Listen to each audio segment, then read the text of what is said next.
Fred was like, no thanks. It is much cooler in our bedroom / living room area because the AC is on. What up, what up, what up? Hi folks. I don't think I'm laggy today, so that's good. That makes me happy. Okay, so I was looking through the comments on last night's stream, and obviously I wasn't in tip-top emotional or physical shape because it was Friday. It's been a long week. I'm tired. I'm anxious about my tooth. Update on that soon. But also, like, that one that I just posted in the chat made me really curious and somewhat scared / hurt in a way, because I don't intend on making anyone feel like I hate them for being here. That doesn't make sense. But this is also not the first time I've gotten a comment that's like, I feel like we are making you angry by being here. So I was just hoping, like, full on open floor right now, for someone to shed some light on this sentiment, because I don't understand it. And I don't know if it's because I'm expected to be a normal, happy person all the time on these streams, because unfortunately that's not the case, and I don't know what to do about it. I was also thinking of why I got personally saddened and worried about this when I read this comment, and I was thinking about how in our current world, all of our actions are done in the mindset of, how do I capitalize on this? Like, how do I make money or profit or fame or clout by doing this? And I feel very conflicted, because I feel like that's the narrative that we've all been encouraged to take, is like, everything that you do in life, you do to make yourself better, you do to make yourself go to greater social heights, and you do to make yourself just gold star all over the place. What was this comment exactly, June? You I posted it in chat. I would like to just say my thoughts without interruption right now. All good, go for it. But the chat was basically, I feel like we're making you angry by being here. She wouldn't do it if she was made angry by you guys, I feel like. But see, Aaron interrupting me just now made me kind of angry. But anyway, back to what I was saying is, the purpose of these lives, I don't even know what they are anymore. I don't know why I do them, but I do know. A good solid part, I would argue 50 to 65%, is to have the space for everyone else to come together, and I've said this before, and just do your thing and hang out. But like, for myself, I don't know. I guess I too like the company. I just like being in the virtual company of other people, even when I feel shitty. And this is, again, a disclaimer to anyone who's watching these, like, I'm not doing these just for you. I'm doing them for me in some respect, not in ways that I'm fully cognizant of. I don't understand my own motivations for actions and behavior sometimes. It takes me a while to digest them. And that is why the title of the stream is, I am a construction site. Everything is being made and shaped. Everything is collapsing, everything is being destroyed and rebuilt all the time. This construction site is ongoing, this construction site is never ending, this construction site will continue to be noisy, messy, dirty, shambly. Maybe one day we'll have a structure that looks more cohesive and inhabitable, but that's a big maybe, and I don't make any promises. I do promise you that I am a construction site, and I will continue to be messy, and that's all. If you're not okay with messy, I totally understand. All of life is already very messy, and if you can't handle more mess on top of your own mess, then that's cool. But, I just want you to tell me how you want me to respond to you, and not to say all of you, but to you specifically, the viewers who keep leaving these comments. What do you want me to do with this information? You tell me that I make you uncomfortable, that you can't bear to watch this anymore. What am I supposed to do with that information? I truly don't know. Are you trying to make me feel bad? Are you trying to make me behave in a different way that's more manicured and more comfortable for you to watch? Because if that's your intention, then say it. Say, June, your messiness and your raw emotions and your inconsiderations for your viewers make me uncomfortable, and I wish you made other kinds of content. If that's what you want from me, you gotta use your words and tell me. But just by leaving negative comments that say criticism without being constructive, I don't know what to do with that. And I like constructive criticism. I would like you to tell me what direction you want me to take these lives in, and I might do them. I will take them into consideration, and if I feel like doing them, then thank you for your ideas, and we'll do your ideas. But if you're not going to give me any new ideas of how differently to take these lives in, then I don't know what to do with that. That's all. I'm going to make a smoothie. It's going to get really loud, and then I'm going to freeze some bananas, and then I'm going to make some lemon iced tea, and then I'm going to sharpen my knife. And if you want to stay around for all of that while I do my human thing and be bitchy or angry or cussy or, you know, all these things that make you uncomfortable, please stay. I would love for you to stay.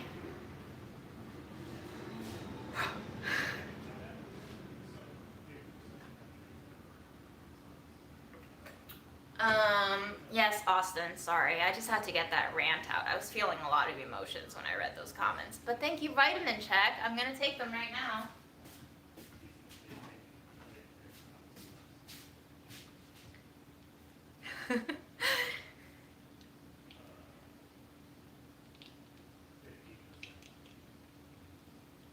You know what? Let's do a bowl ding. I'm feeling it right now. Let's do it.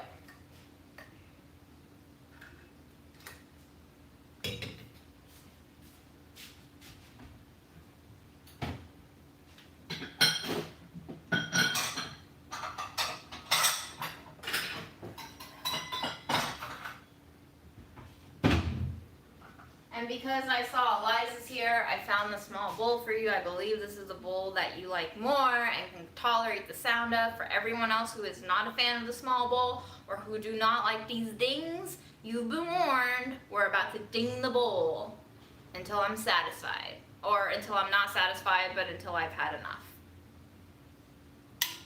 That was terrible.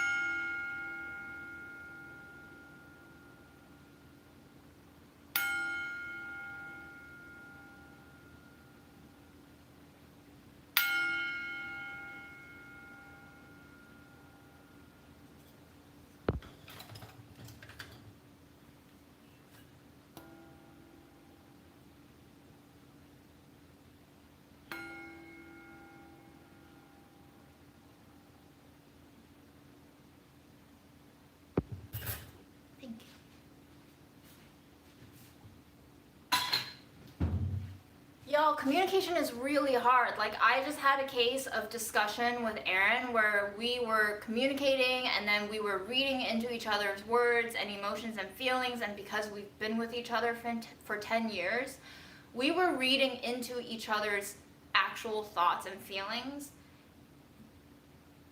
But there's a reason why you should learn to communicate with your words and not with your feelings, because you can choose your words in such a way that might be more productive to getting the actions you need done. So for example, I made a lot of dessert this week.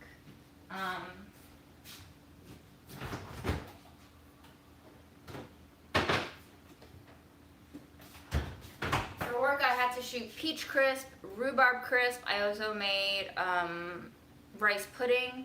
And we have a lot of sweets. And as you know, I've been dealing with a lot of teeth issues, and I'm just like, oh, should I eat sweets? Should I not eat sweets? So I was hoping that Erin would eat a fair amount of this, but Erin also can't handle sweets. So I've asked Erin like 2 days in a row now, how much of this do you think you want to eat, and how much should I compost? And Aaron was reading past what I said into interpreting my my wishful thinking, which is I wish in the ideal best case scenario, Aaron would of course eat all of this, so I don't have to waste any of this. But obviously, we don't want to eat all sweets all the time. So he said to me, I'm feeling a lot of pressure that you keep asking me this, like you want me to eat all of it. And I was like, no. I mean, yes, but no. My actual question was, how much do you want to eat so that I know how much to throw away and or how much to freeze? I was trying to find like a solution by asking him something, and then he was reading into my actual brain. He wasn't wrong, but he read past my words into my thoughts, and that's where like the miscommunication was happening. And I was like, I just want an answer. And communication is hard. It's just really hard. Whether or not you know someone, communication is hard on different levels. Even if you know someone, you can know them too well and communicate too hard by not actually using your words, and you make a lot of assumptions and you jump to a lot of conclusions, and it's just like too fast, too furious,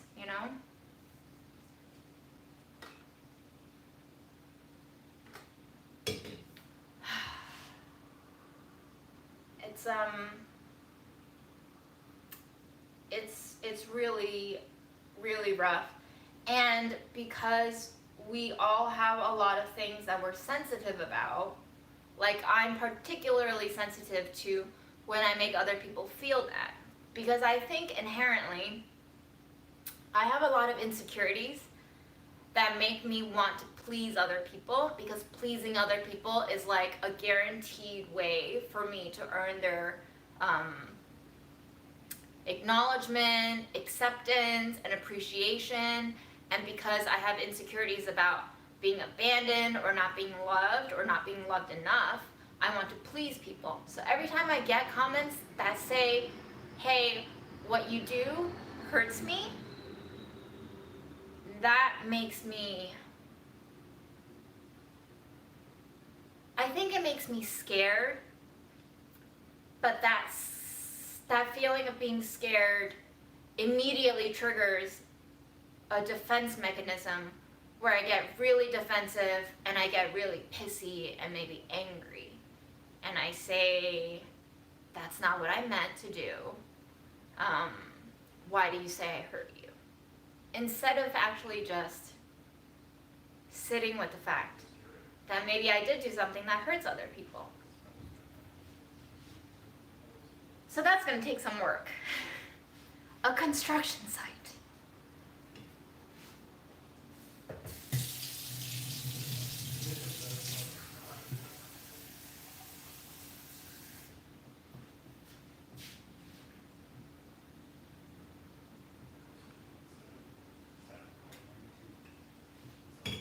And when you try to please people too hard, too much, too fast, it sometimes scares them away. It also paints a very unrealistic picture of what you can offer sustainably and in the long run. So you end up burning yourself out and potentially pushing other people away with too much love. Because that love isn't really coming out organically. It almost comes about as a forced habit that became a routine, that became normalized. And I feel like after a certain amount of time, I feel like I've given too much, and it's really sad because the other person didn't even ask me to give this much. Like, for example, with the peach crisp and the rhubarb crisp, Aaron just said to me, like, June, I didn't ask you to make these desserts for me. And I was like, you're right. And he was like, you made these for work and you made too much because you had to for work, because that's what the recipe called for. And I was like, you're right. So just trying to take all of that in and let it digest within me. And maybe this thought will crumble, or maybe it will be something that I digest in a healthy manner, and I can build it as a foundation for a future building on my construction site. but to be determined. In the meantime, I'm going to take a little bit of this peach crisp, I'm going to blend it up with a frozen banana, and we're going to make a smoothie. It's not too hot here today, but it was getting a little bit humid.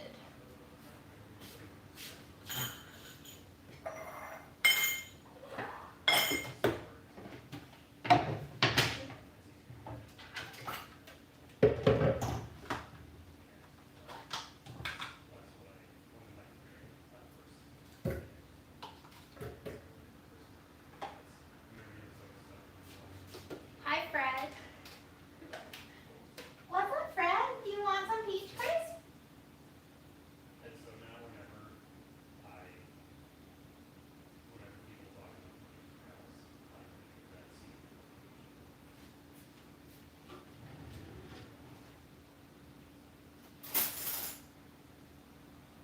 yeah, exactly. One to example, everyone with a cup of coffee. By the way, these entities are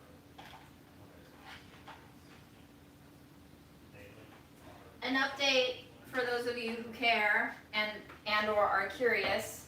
I do indeed need a root canal. I did not get it done today. We need to send in the x-ray to the insurance companies. They have to, like, I guess, approve it and then give me a quote. I don't know how much it's going to cost, but we are probably going to get the root canal done within the next 2 weeks.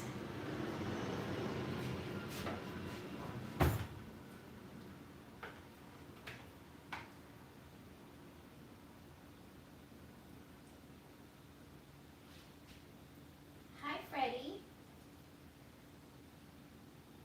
What you doing, buddy? Just watching me like a creepo? You're such a creep. Noise, Aaron. okay. Oh, wait. I need to plug this in.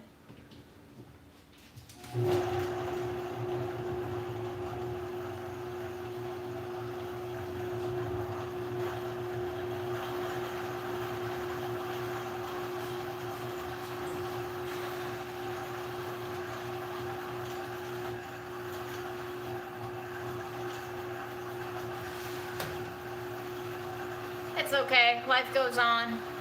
Worst case scenario, I get the root canal done. It makes the teeth fragile and brittle. I break the tooth. I extract the tooth. We put an implant in. I get stupid infections. But let's not think that far ahead. Now we know the root canal is inevitable, so we work on acknowledging that reality and we reset our expectations. My hope was that we wouldn't need a root canal. That is no longer an option. So we say goodbye to that hope and we just work with what we got. Any amount of struggle you put up against reality is just going to pain you further, and why do that to yourself?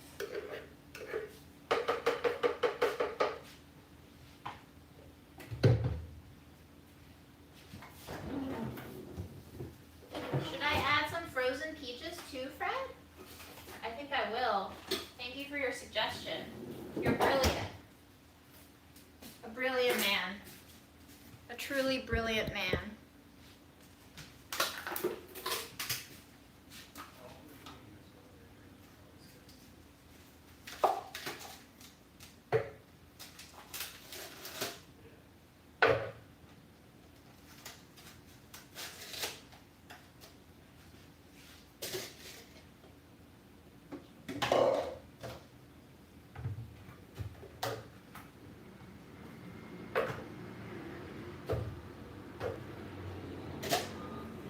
Are you ready for more noise, Fred? It's gonna get really noisy, buddy. This one's gonna be louder. You ready? You ready?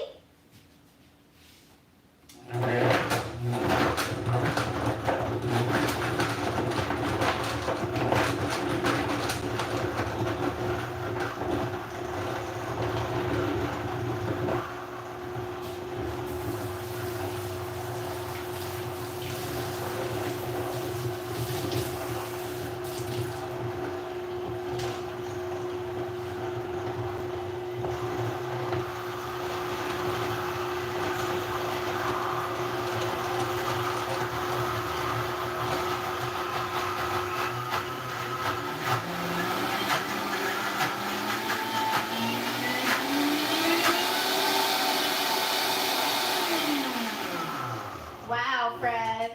Was that loud enough for you, bud? You want to smell it? No interest. Very loud. Peaches are not disintegrated yet, unfortunately. Icy peach shards. It's got like oatmeal bits in it and peach shards in it.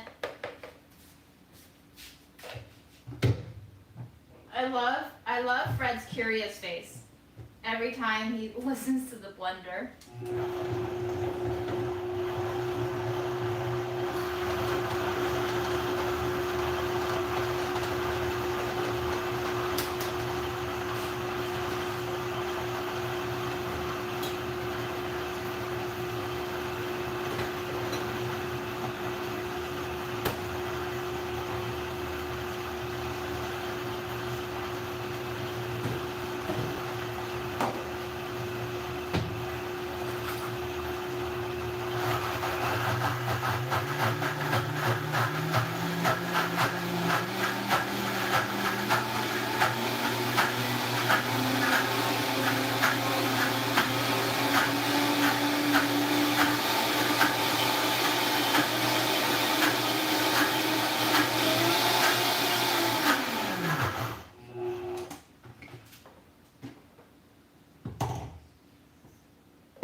I'm gonna call that quits. Looks good.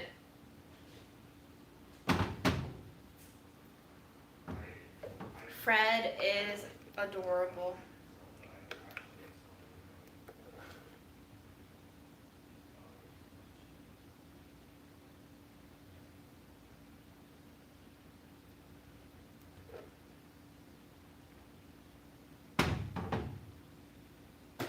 Yum. It's like peach cobbler ice cream, guys. It's like peach. It's more like sorbet. It's very fruity. Mmm.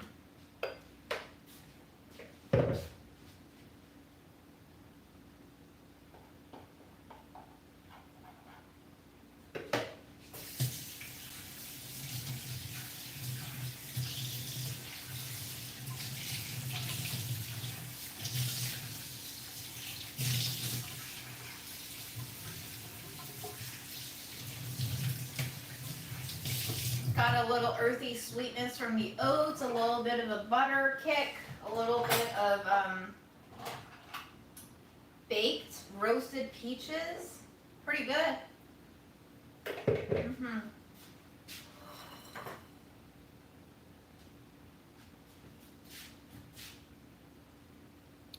They don't look right, but they are soft. I guess this is the danger of buying discount bananas. You never really know how good they are or bad.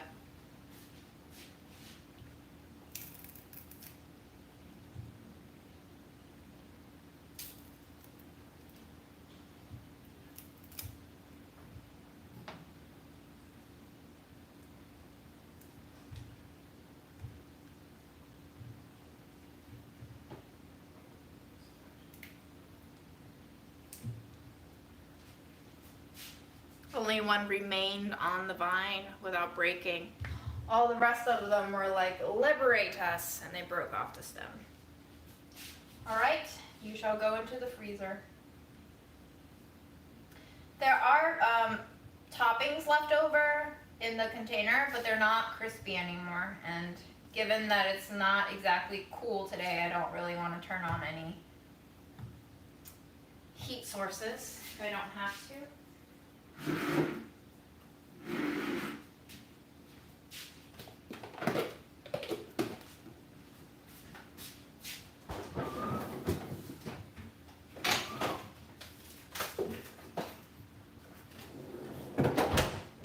My freezer is struggling for sure.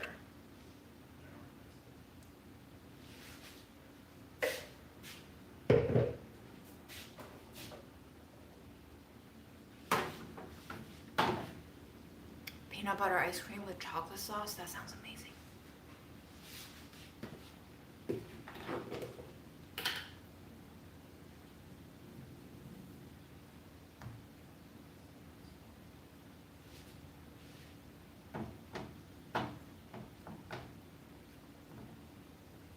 Hello. Vanessa.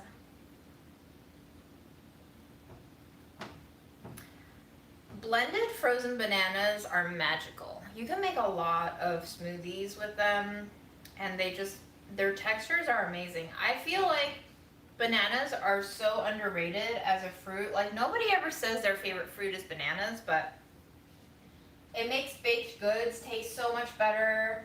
It makes smoothies taste so good. They are delicious, eaten raw. They come in their own wrapper. It's sanitary to like carry with you and eat. They taste fantastic with peanut butter. Underrated. Bananas are so underrated.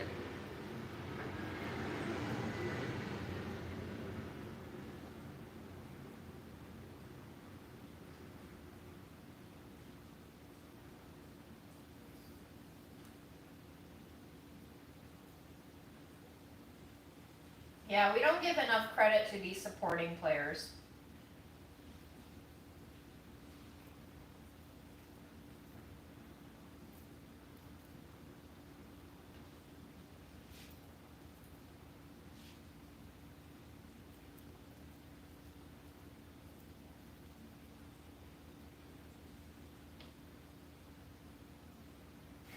Bananas are like potatoes. They are the potatoes of the fruit world.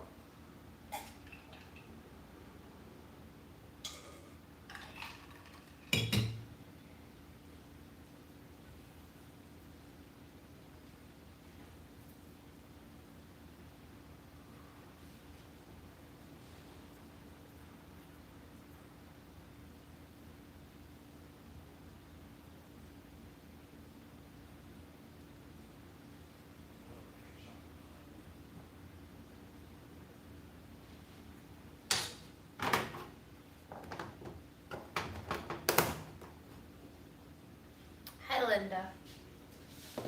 I see your all caps messages.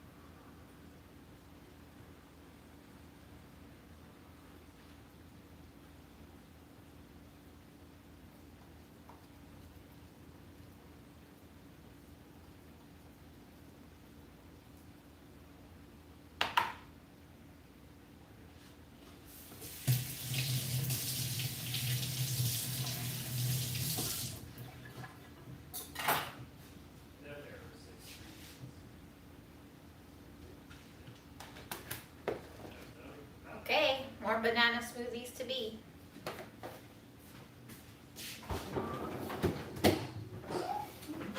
Oh, I need to go compost today. Definitely need to go compost today.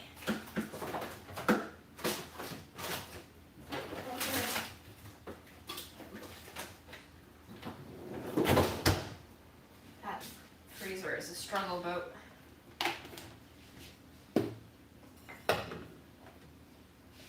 Then we're gonna make tea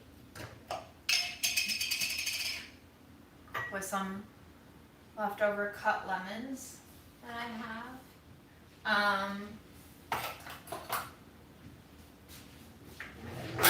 Oh gosh, where's my strainer?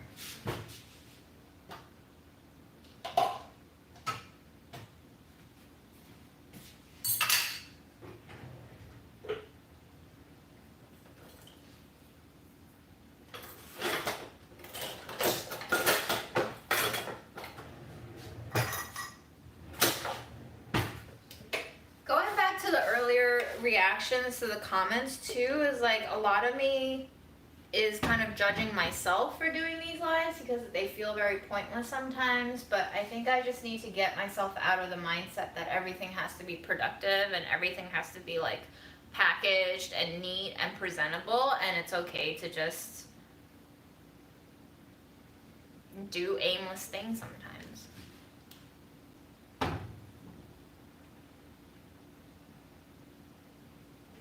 Allison, good eye. That is a Red Baron pizza.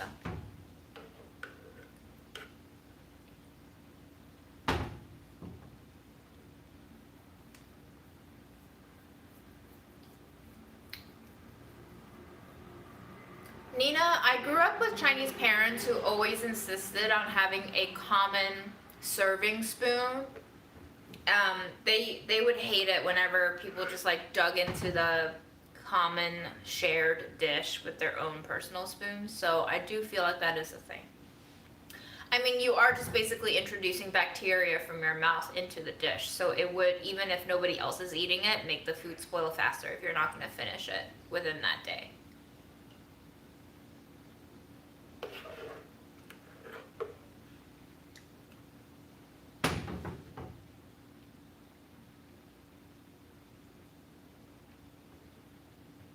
Aaron's playing games, I think, in the other room. But also hiding from me, yes. You!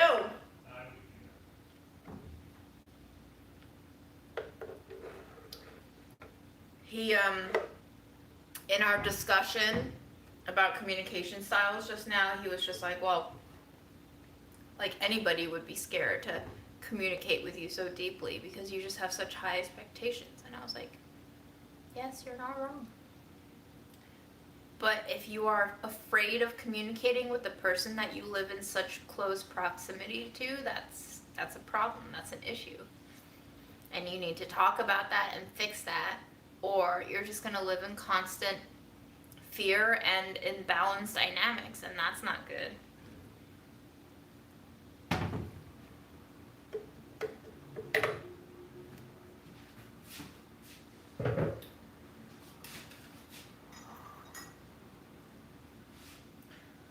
Fred is always the boss of me.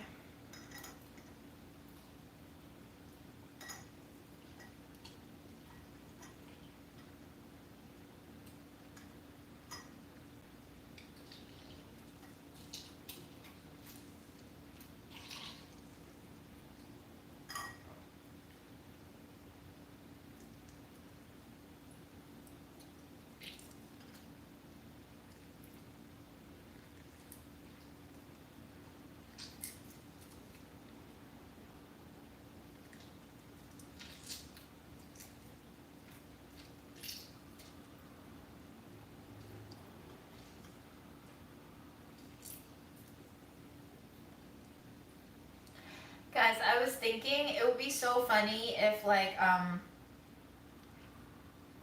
we had a Twitch account and the next time a Budget Eats came out, we could like watch it all together and I could give you commentary simultaneous to watching it. Wouldn't that be fun?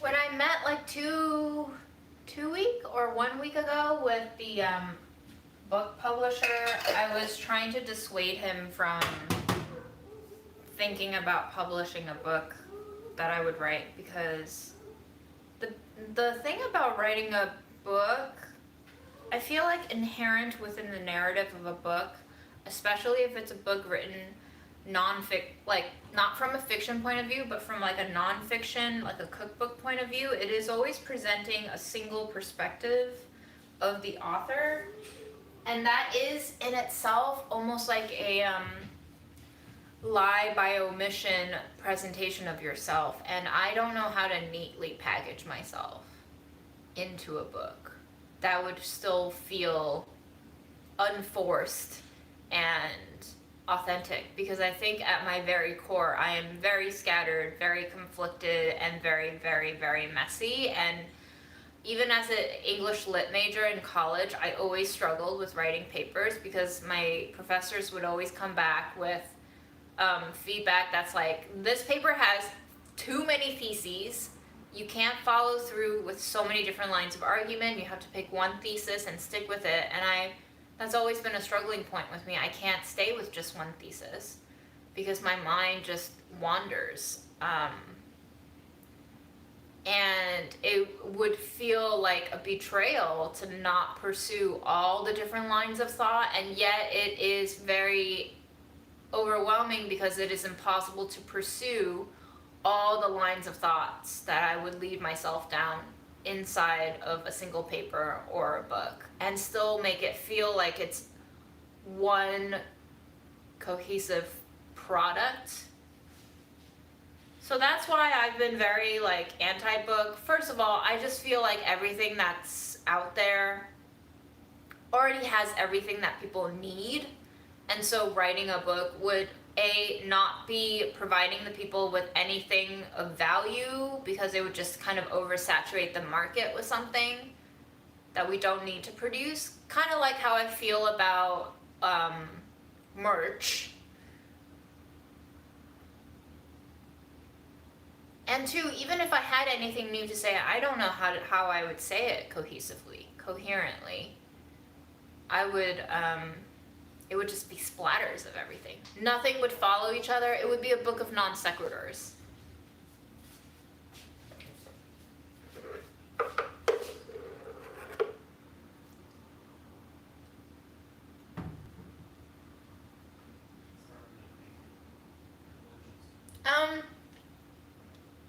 Yeah, I think you're right, Helena. I feel like there are a lot of people who won't like the real me.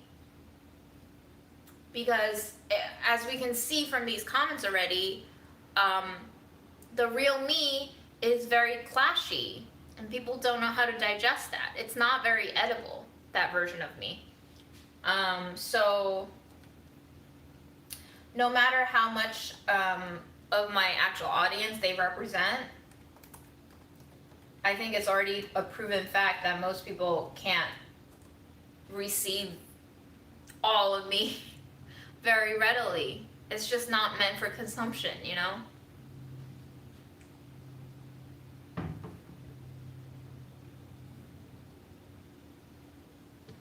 Yes. Too close to the moon, yes. That is what the publisher said. But do I want to work out these identity issues?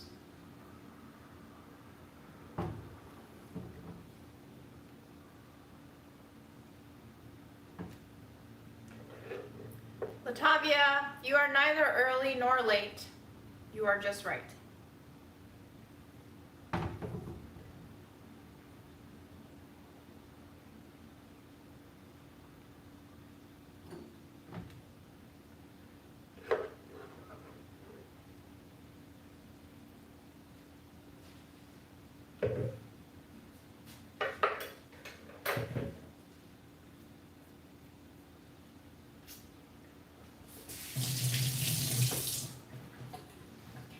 It is so hard to stay the same for an audience, isn't it?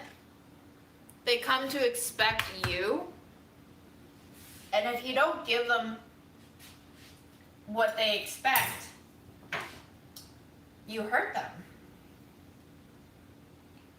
And so I feel like my main thing is like, have no expectations, then you will never be hurt. The moment you have expectations, there is nothing waiting for you but disappointment. Even if you meet those expectations, a part of you will still be disappointed.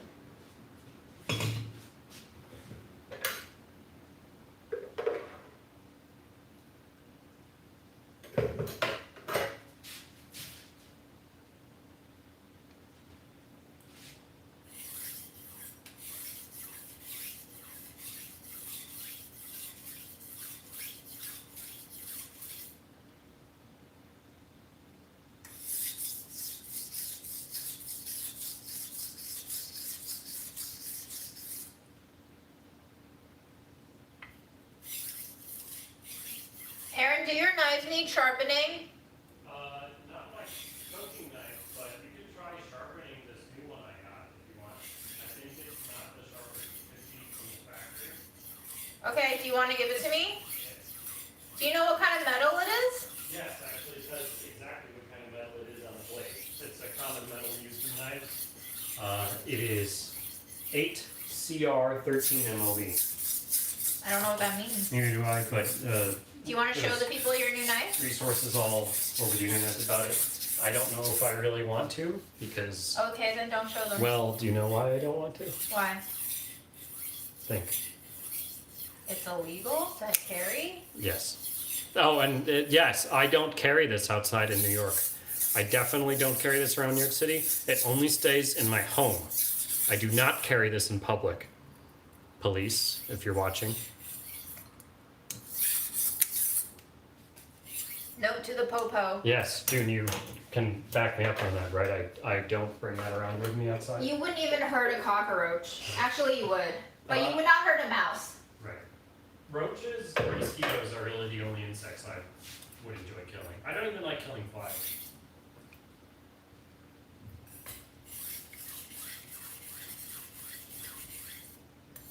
Wait, can you open this for me?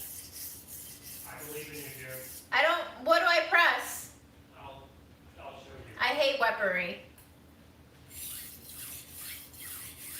It scares me. I like knives that are just one piece. Okay. So you see what you get what you see. you just hold it like that with the blade away from you, and then you firmly press down. Okay, let's just That's leave it. it open. No, No, I'm I not believe in you. sharpening. I I'm not believe in you. sharpening it. Do you guys want to see June open the knife? I don't want to see me open the knife. I've made my boundaries clear. If you want me to sharpen it, you open it. That's the deal. We'll see what the first answer is. I'm not listening to the first answer. I I'm want to see listening what to the people myself. think. If they want to see June open the knife. Okay, Carolina says no. Fine. People really like you, huh? Well, they respect June's my simp army. boundaries. June's simp army.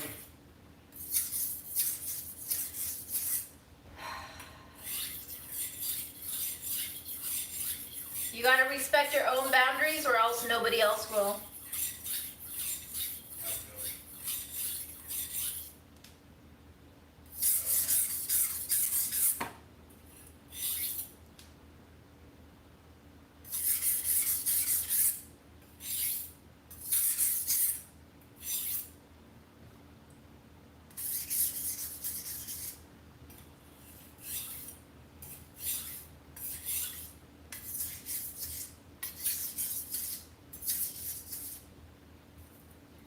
Aaron is, it would surprise me if Aaron ever killed anybody because he refused to let me use glue traps on mice. He said that it was, I value mice like a lot of other people. So that's true. Who would you kill if you killed anybody? I don't think I should say that. Why? I'm just trying to get him in trouble. Get him put away forever.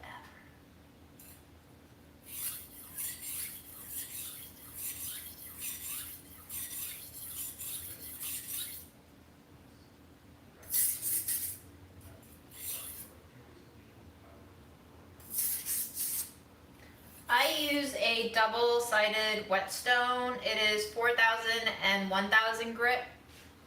I like this one. Pretty functional. Honestly, I don't really use the 1,000 grit side, so if you just want to get a 4,000,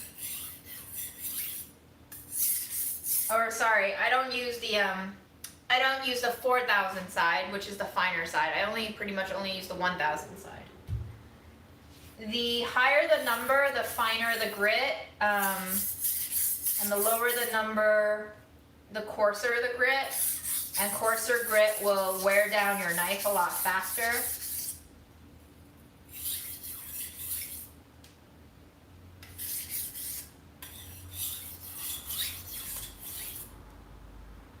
Effectively, every time you sharpen your knife, you are kind of just shortening the blade a little bit.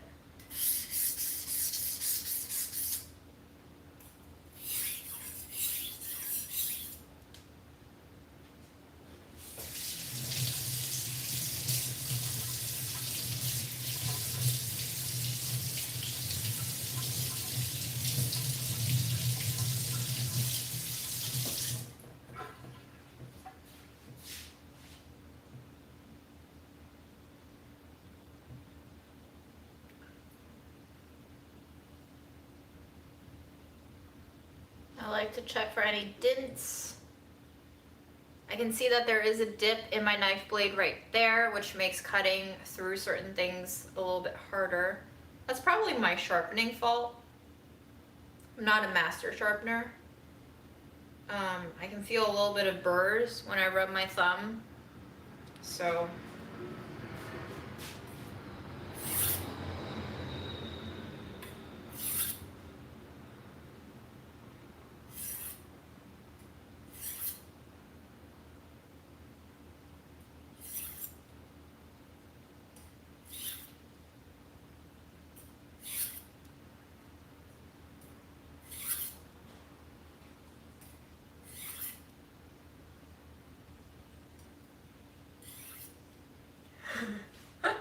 Linda, you're so protective of me. Who's attacking me?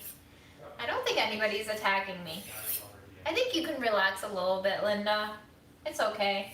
It's the internet. They really can't hurt me that much. The only person who can hurt me on the internet is me. So how are you going to protect me against myself, Linda? That's the question.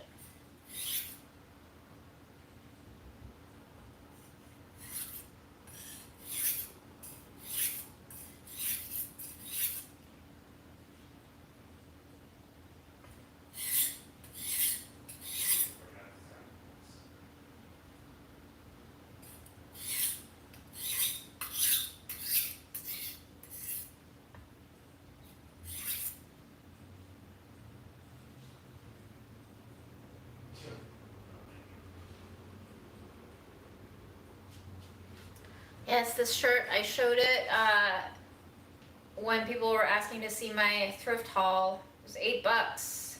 100% silk. Very proud of the find. I love it. I was sweating right through it today and I felt like one of the best things to have on summer skin, honestly. In humid New York City, silk, the best material.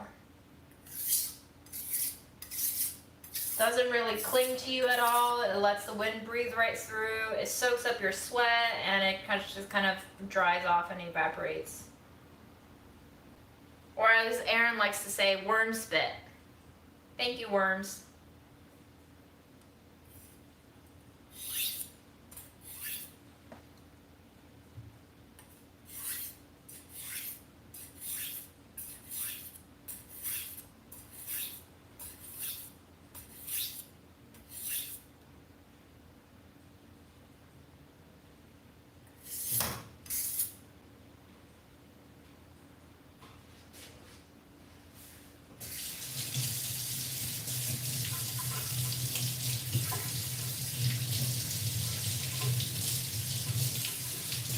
Let's see what we can cut with this. I don't feel like cutting paper, but let's cut something that we can eat.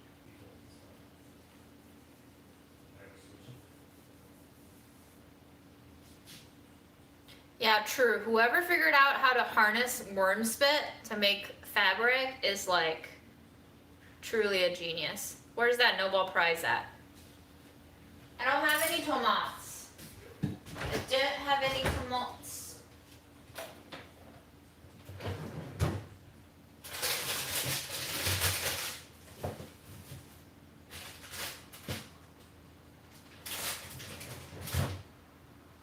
But I do have a skinned lime and lemon. I don't know what I'm supposed to do with these things. Maybe I'll just prime them. Citrus peel them.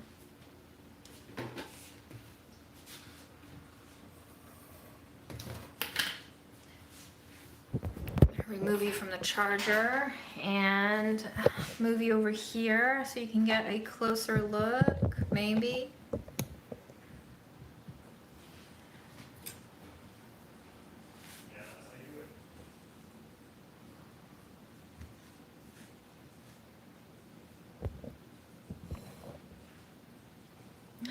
Christmas lights getting in the way. Wow, okay. There you go.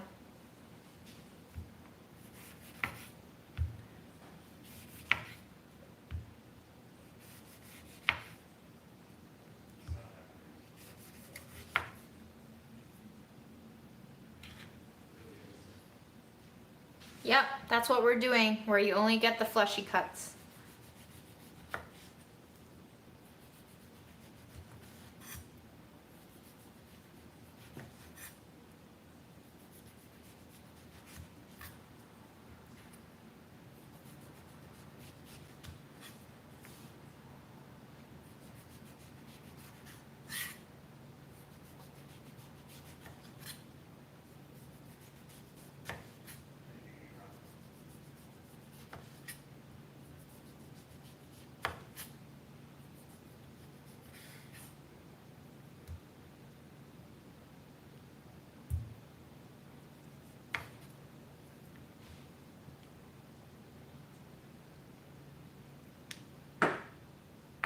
Fun.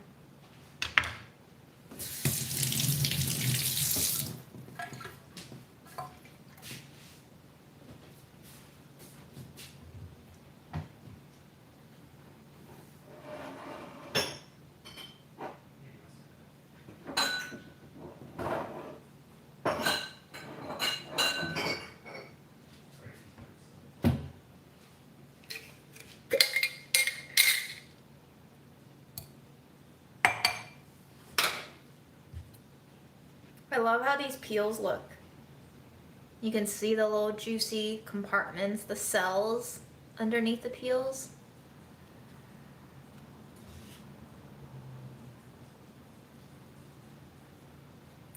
I don't know if there's enough pectin, but lemon seeds apparently have a lot of pectin on their own.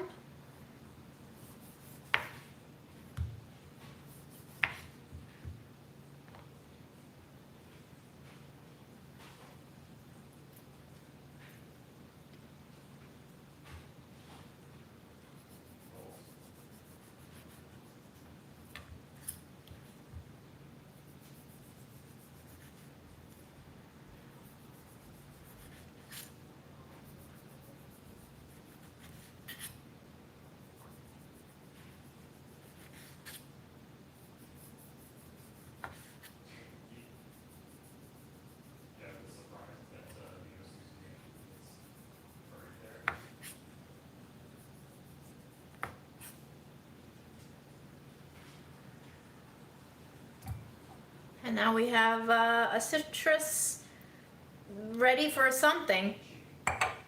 Not sure what. Linda, I don't know if I have any songs in my heart today. Not sure, girl.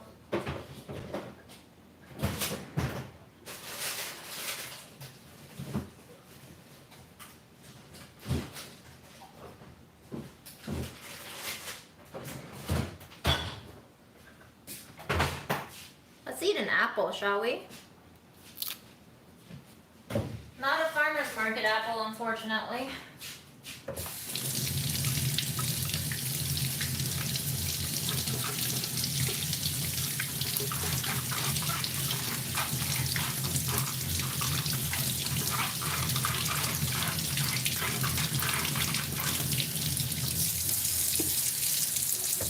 Really?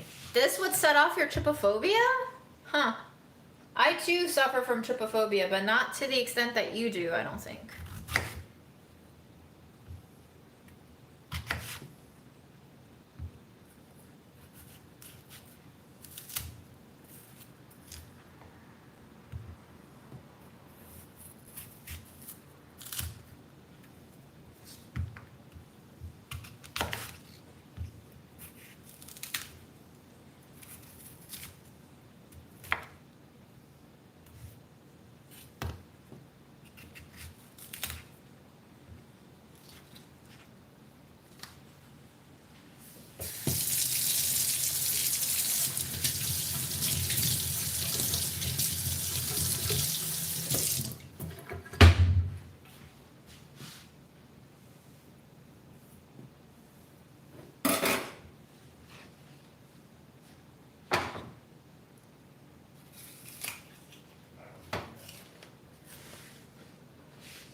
Oh no, I think there's garlic on this board. I did it to myself.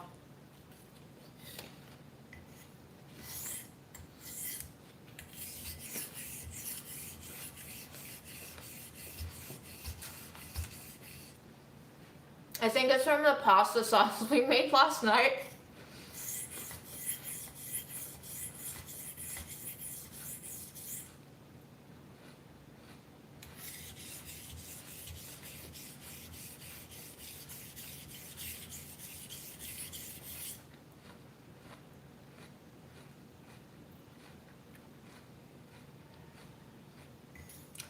Aaron, is this some sort of stainless steel?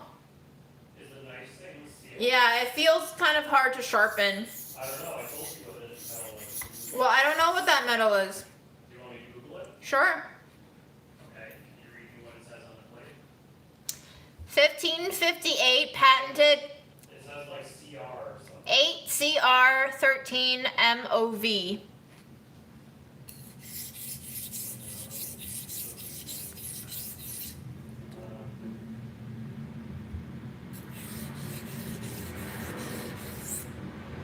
I don't even know if this is, well, it is getting kind of sharp actually. I don't know what I'm doing, Linda. Aaron told me to sharpen this knife, but I've actually never sharpened like a small switchblade before. I've only sharpened like Santoku chef's knives, which don't. Kind of knife. It's got 0.8% carbon, 1% silicon, 1% molybdenum. Okay. It's 14% carbon. Is it easy to sharpen? 14% carbon sounds like a high carbon knife.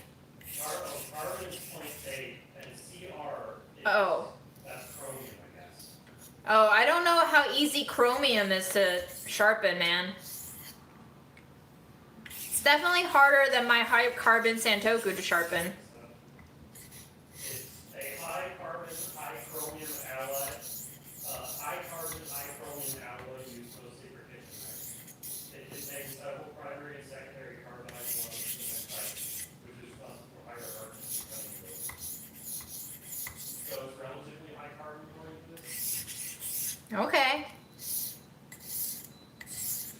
How sharp do you want this? As sharp as it can be? Extremely sharp. Okay. Who are you gonna kill with it?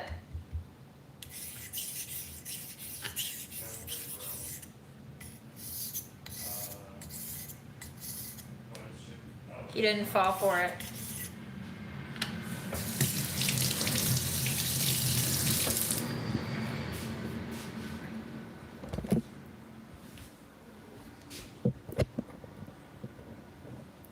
Hi, Fred. Hi, Fred. Hi.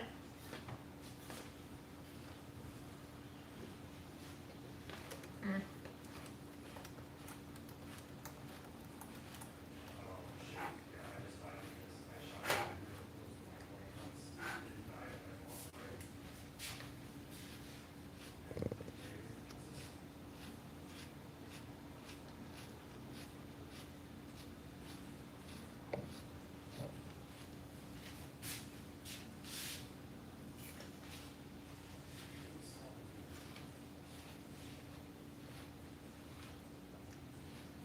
What's happening to Linda?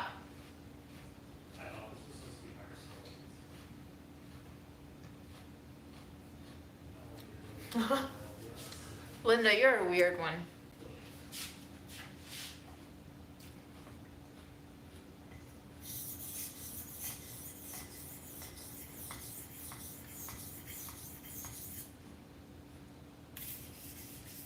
Ooh, it's getting sharper, Aaron.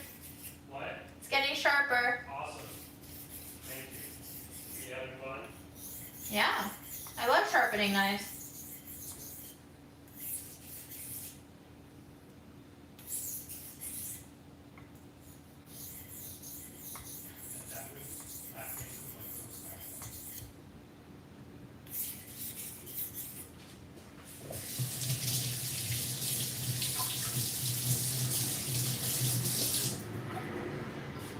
Let's cut a lime skin.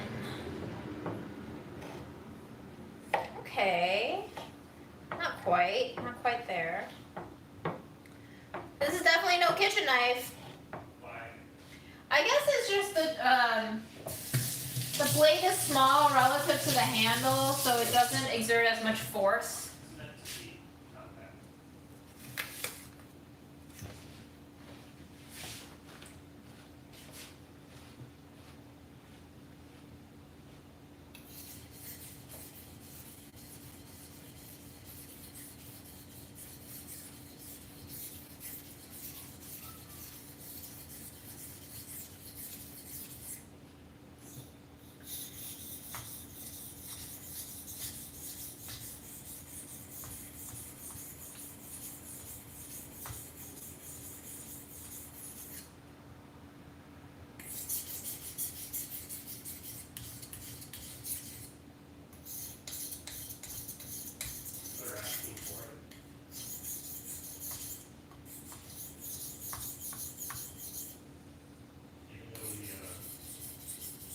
Fred, you're a little sniffly. You're a little sniffly fluff. Sniffle fluff.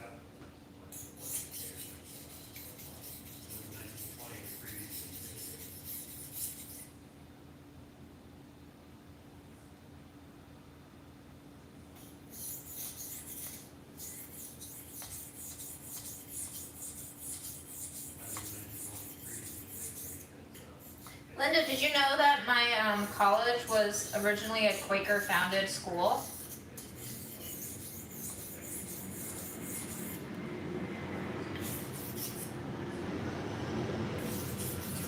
Oh, do you like the sound? Here, let me bring you closer to the sound. The sound of the whetstone. God damn that Christmas light. Here we go.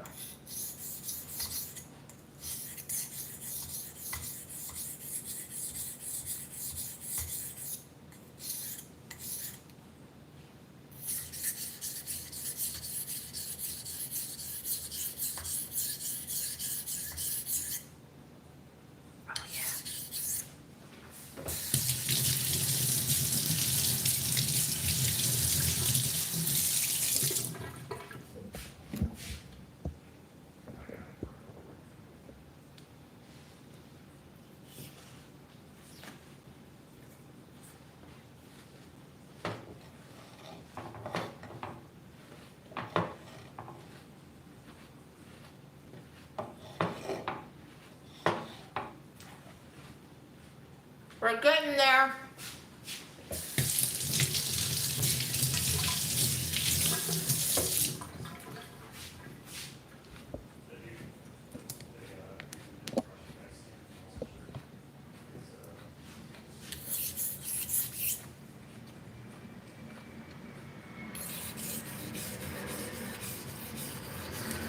Sophie, how big is that container of MSG? That sounds huge.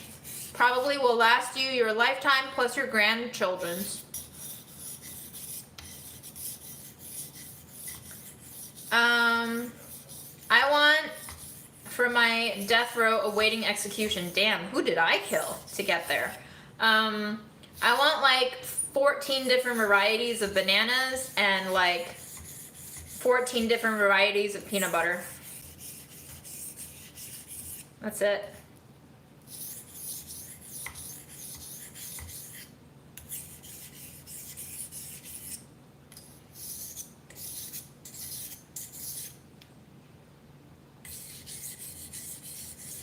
I went to Swarthmore, Linda. Swarthmore in Pennsylvania.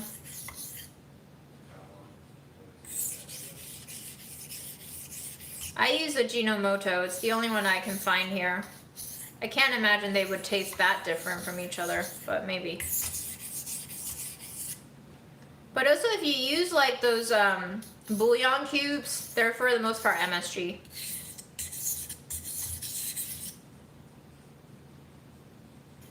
Yep, Linda, that's right.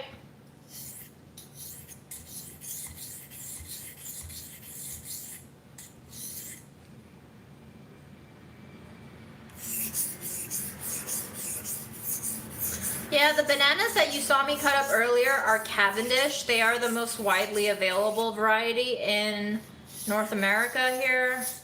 But there are a lot of other ones.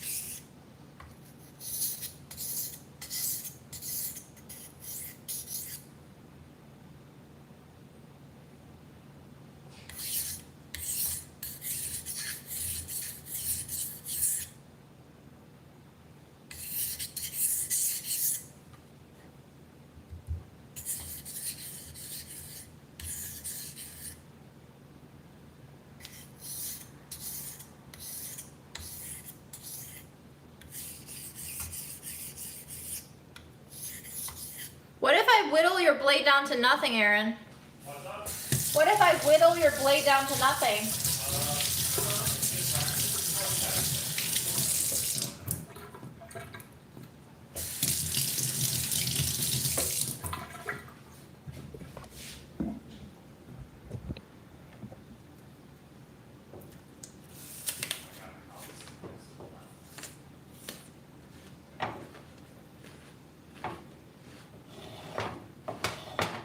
There we go. That's pretty good. I think I'm done. Awesome. I will come with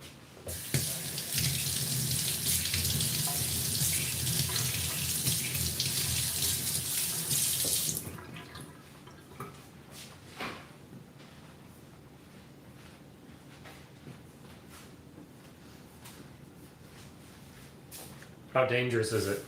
Extremely, I hope. No, not that. Oh yeah, I can definitely feel that being sharper. Should we do the paper test? No, it's not sharp enough to cut paper. Are you kidding me? What do you mean? I would have to whittle it for hours for it to be good enough for paper. Departures magazine. It's not gonna cut. It's not gonna cut.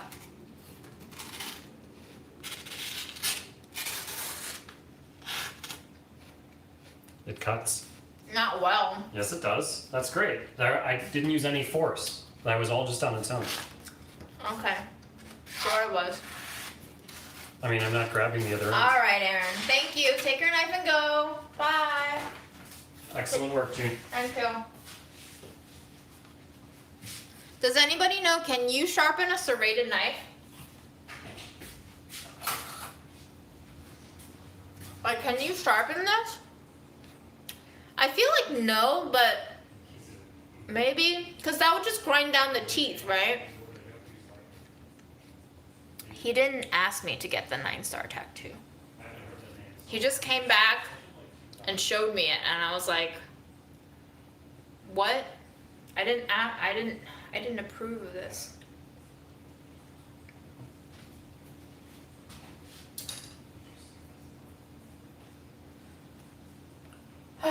I don't know if there is a way of sharpening paring knives. I've always been told that, like, if they're not good anymore, you just throw them away and get a new one. That's not the June way.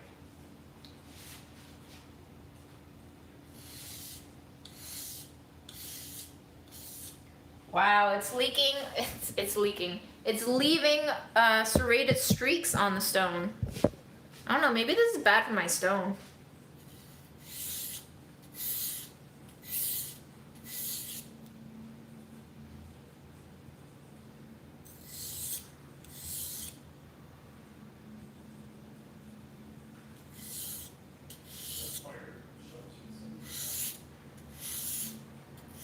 YOLO. When people tell me no, that's when I do shit.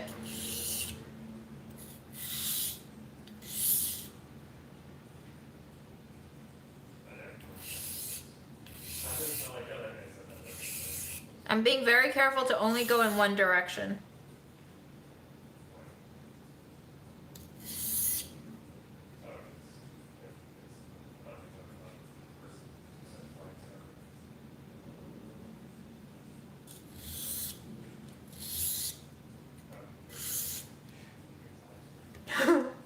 Everyone's freaking out. Ha ha ha ha ha ha ha ha ha. Bring the chaos on, baby. Bring it on.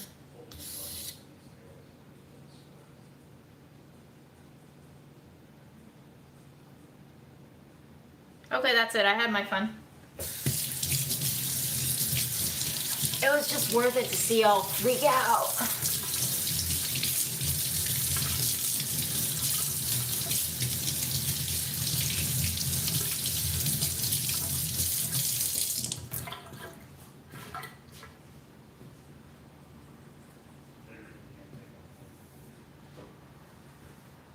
This means we have to cut into another apple and eat it.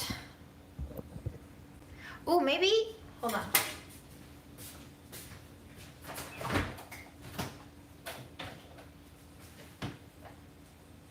Aaron, would you like some kielbasa or cheese? I ate that already today. Oh, I see. Never mind.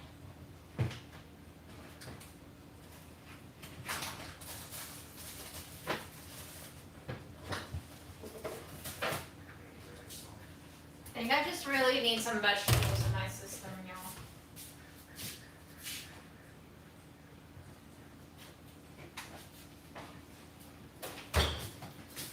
I almost never eat this combination, but celery and peanut butter, it's a thing, right? People eat it. Here comes Freddie. Freddie, Freddie, Freddie. Hi, Fred. I unfortunately don't have any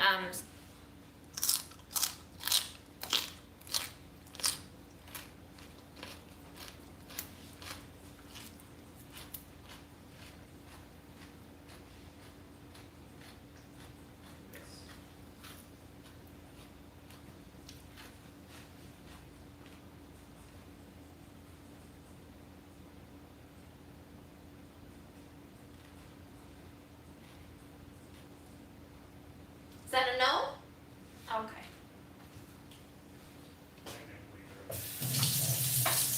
My mom was like, June, you need to wash your hands before you eat after touching your cat. And I was like, okay, Mom. Yes, Mom.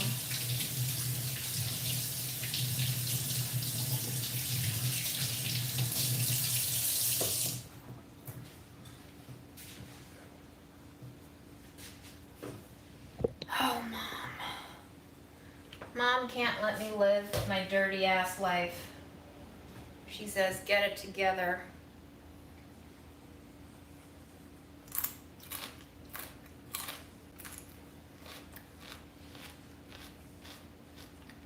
Well, she's insisting that these bites are from Fred. What do we think?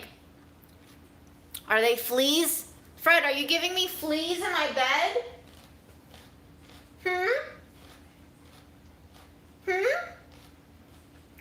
No answer.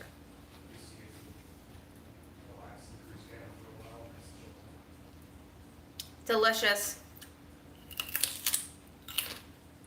Delicious.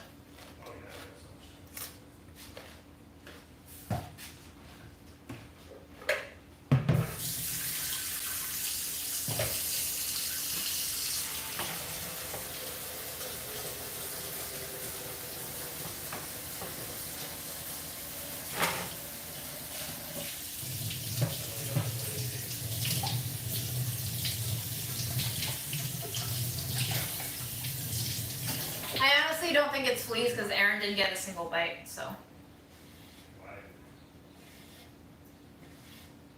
And whenever we're together, I always get the bites. Does anybody believe that if you're a certain blood type, mosquitoes like you more? Because I'm B negative, and I feel like, also LOL, B negative. That should be my gravestone. I feel like they really like my blood.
very excited. I have to develop a bran muffin recipe next week. If you have any favorite bran muffin recipes, well, let me know.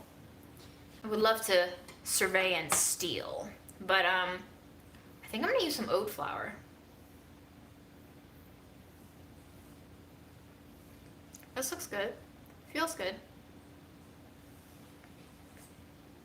You know what a good way to get your blood type is? Is if you donate blood. The American Red Cross will let you know what type you have.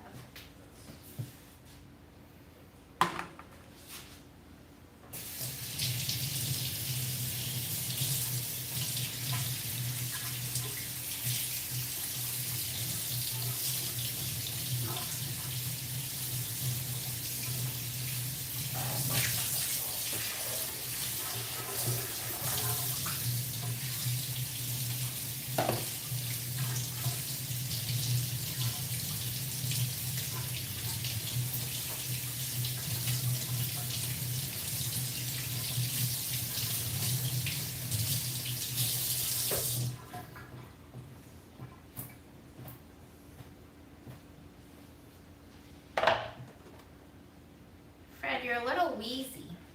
You're a little wheezy boy.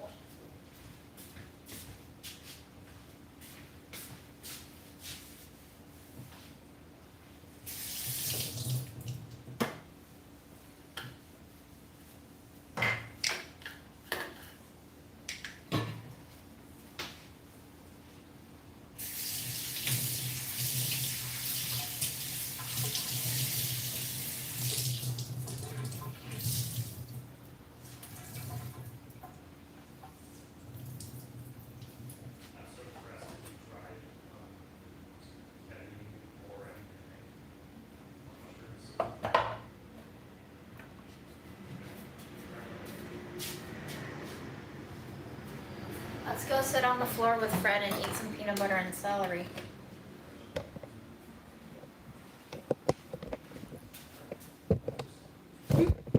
Oh my god, almost dropped you. Almost dropped you. But I didn't. It's okay.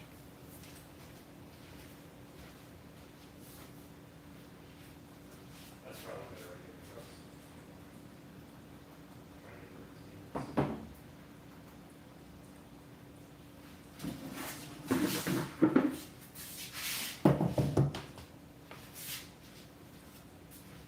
Freddie, coming to the floor to join you and eat peanut butter. Okay.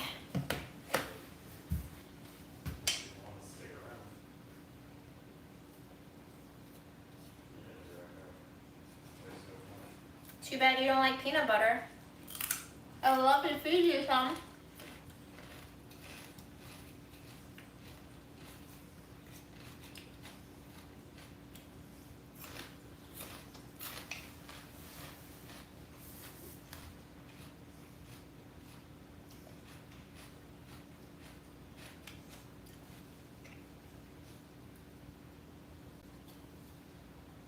Would you die from like this? Would you die instantly from that?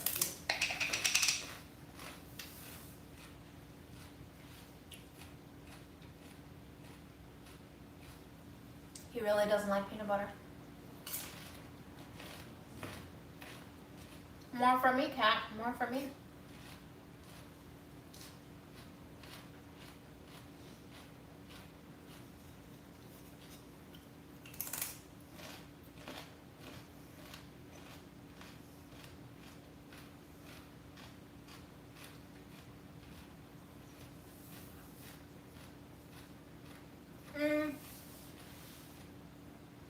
I think if they don't have xylitol in it, which this one doesn't, it's just peanuts and sea salt, they can have it. Fred just doesn't like it. He has no interest in it.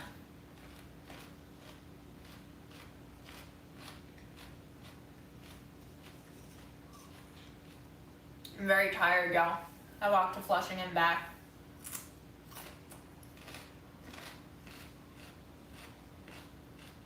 Hey, Fred.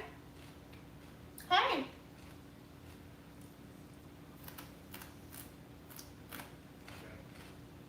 You want some celery?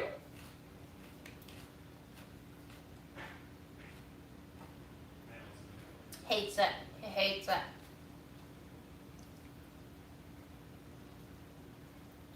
My mom was like, you let your cat sniff your food all the time. Is he touching it? And then you eat it? Think about the diseases. And I was like, Mom. I do put pee-pee in the fridge. Yep. I like it nice and cold.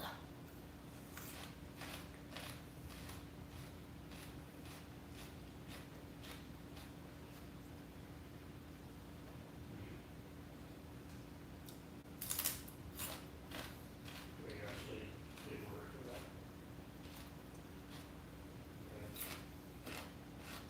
that. This is an excellent snack, y'all. The juicy, watery bursts from the celery kind of starts making like a very creamy peanut sauce in your mouth when you start chewing it. The slight anise flavor of the celery combines really well with the fatty peanut butter. Fatty peanut butter. Hey Fred, you're a sniffly bug. A sniffly bug. Celery stems. Celery, the leaves are so strong, they need to be cooked.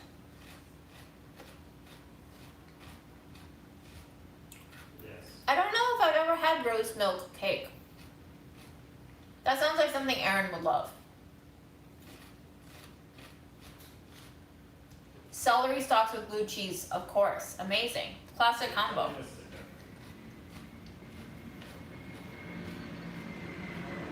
I might like celery with blue cheese more than I like wings with blue cheese, you know?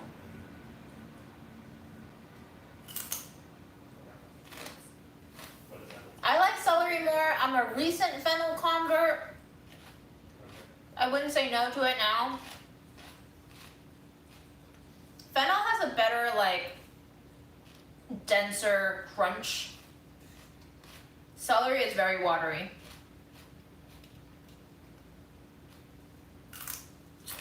Are they in the same family? Hi, Fred. Hey, buddy. Hi.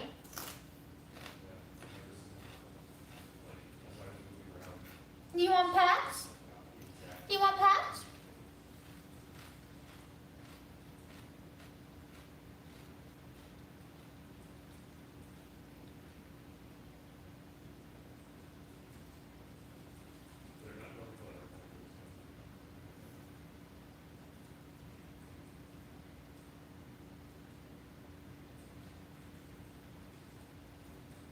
Hi.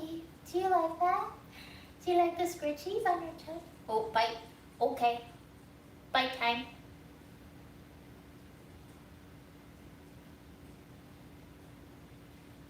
I love touching his little paws.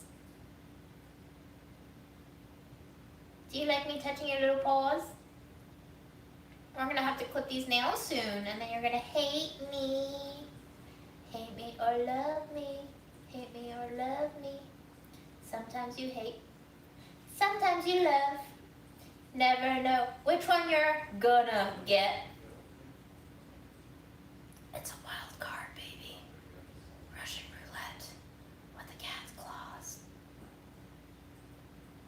Hi. Hi.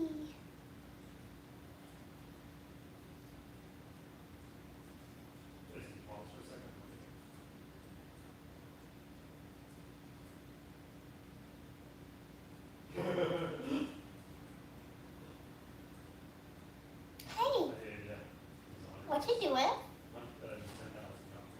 What you doing? What's he doing?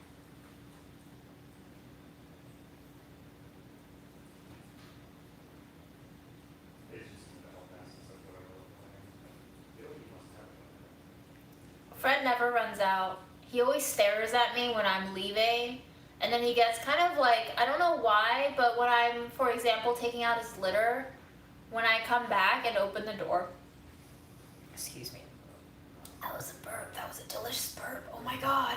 That burp had peach and butter and apples and peanut butter in it. The best burp of my life. Sorry. When I would come back from dumping out his litter, he will like scamper away from the door, so it feels like he's been waiting by the door. He never really is curious enough to like hop out of the threshold of the door. He's always just like waiting for me, so. Yes, a vicious boy. Are you a vicious boy? Are you a vicious boy? Look at the whiskers.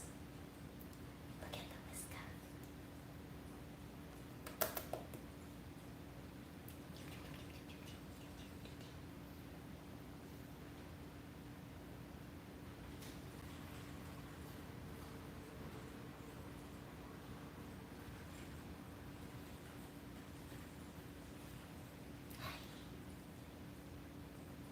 Yes, he doesn't purr that much actually. He used to when we first adopted him, but now I very rarely hear him purr. Sometimes he purrs when he's in bed. Sometimes he makes those little biscuits with his little paws in the blanket.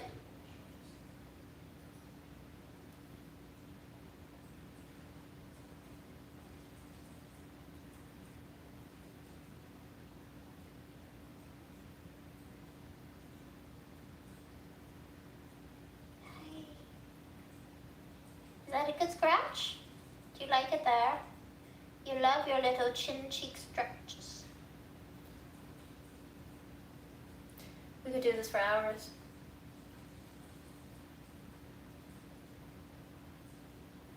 Yay! Dylan, did you drink that tea for you or for your cat? I too was afraid that Fred would never like me, but you know what? After a certain point, Stockholm Syndrome kicks in and they're like, yo, thank you so much for feeding me. Thank you so much for taking care of me. I guess I love you now. Ain't got no other choice.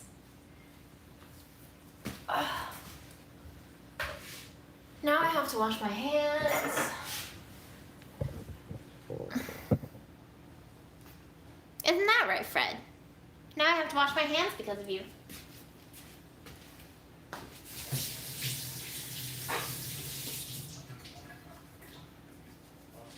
Always be leaving. Always be leaving me.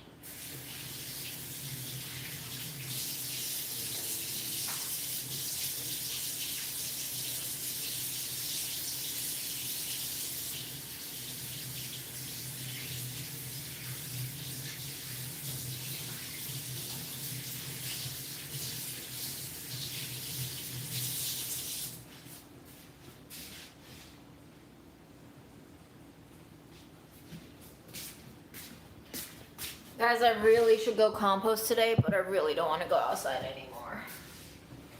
I have walked enough. Wow, Emma, that's amazing.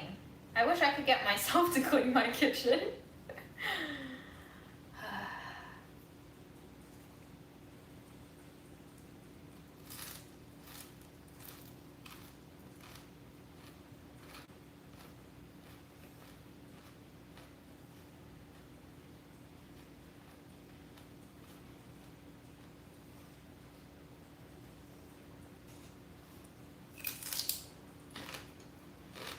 What are y'all doing this weekend? Anything fun that I can live vicariously through you with?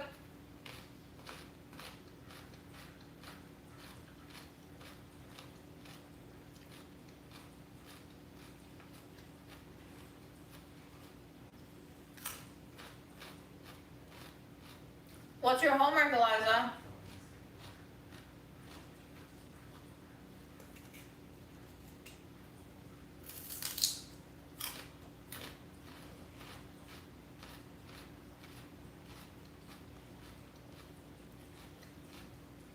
Christina, get yourself a new friend or just go with yourself.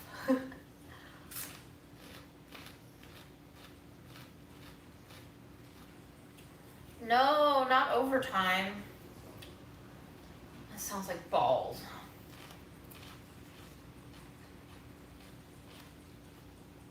I'm trying to not think about work so hard on the weekends, but it feels like a failing battle. Which concert?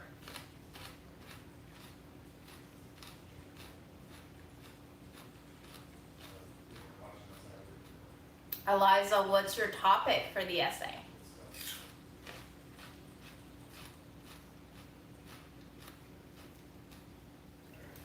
Ooh, what countries of schools are you looking at? Oh, so I'm very sorry, I don't know how to say your name. Shrayoshri? Shrayoshri?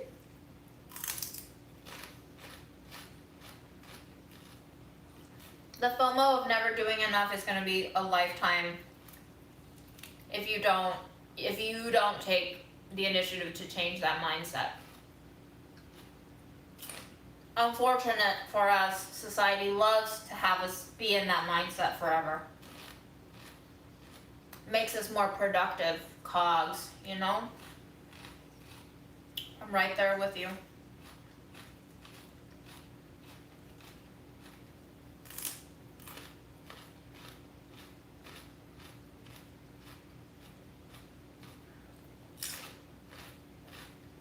Was it a good lunch, Sherry?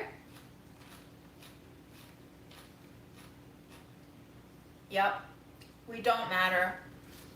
My company has made it clear enough that none of the workers matter. Hi, Willie. I don't know who you are, but I know your name. I'm here. I never left. There's no reason to miss me.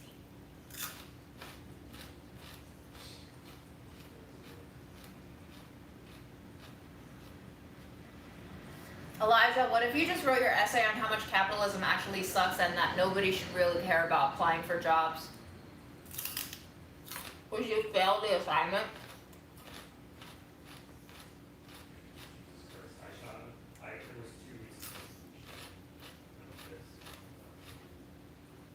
JG, you're right. We only matter in terms of our output. When we won the Webby, the current president of Hearst Magazines and the immediate supervisor of our editor-in-chief both sent out emails to our teams congratulating us. And that was the extent of our Webby win. That's it. I guess we can live off of recognition, right? Recognition from people who truly don't care that their workers are unionizing.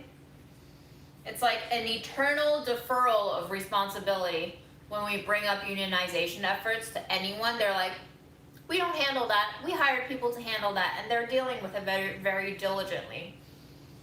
Yeah, no, fuck that. It's time to redefine what you mean by diligently.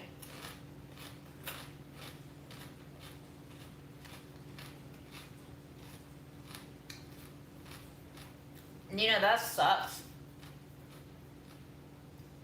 I hate it when you get ordered to do things without any input of how you feel about doing it, you know?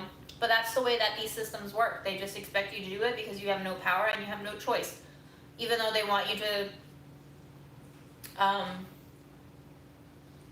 think that you do. You don't.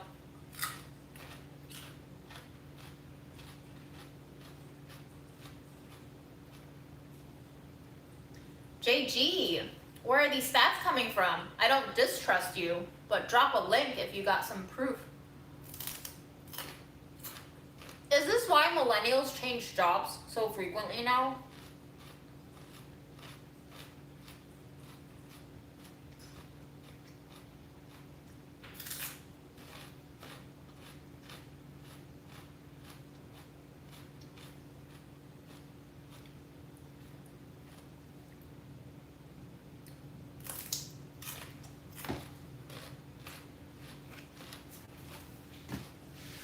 Hold on, I'm approving Christina's message. Approved. Approved.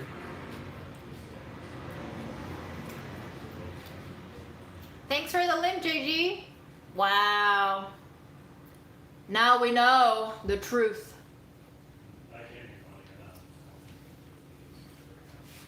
It's true. It's true. Hearst is not good at giving raises. They used to make other They used to make everyone who wanted a raise go look for a different job and then get an actual offer and then come back to negotiate with them with that offer, which is bullshit to begin with, but now they don't even do that.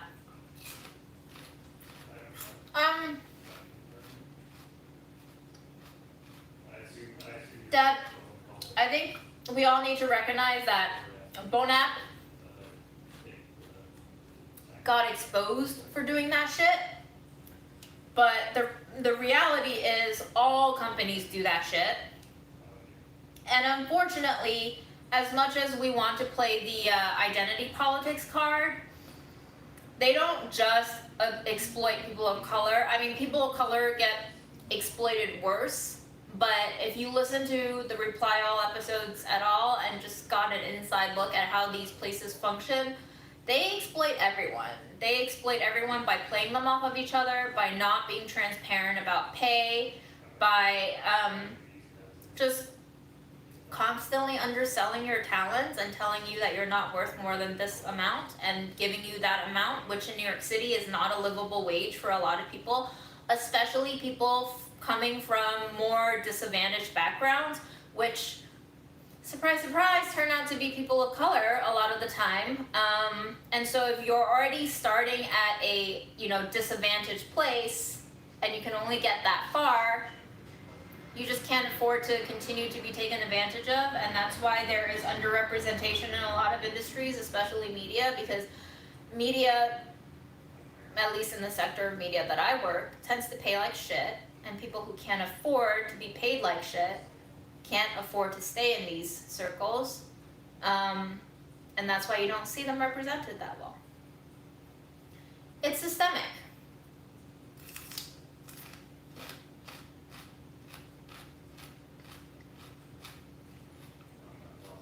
Yeah.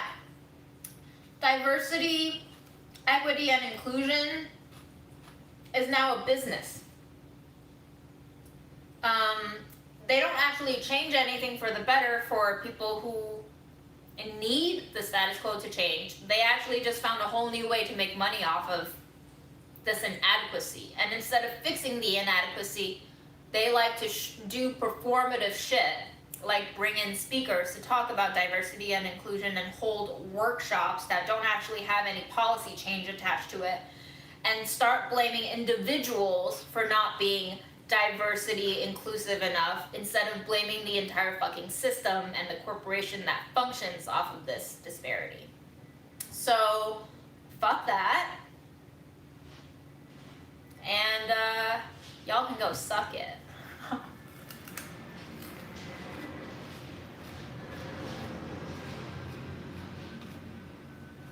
Of course I thought about looking for a new job. I just don't know if I want to work in media anymore. I don't know if media is going to be any better at any other place. The grass is always greener on the other side, right? Unless, of course, I actually go to a farm and go sit on some nice-ass green grass. Then the grass will actually be greener on the other side.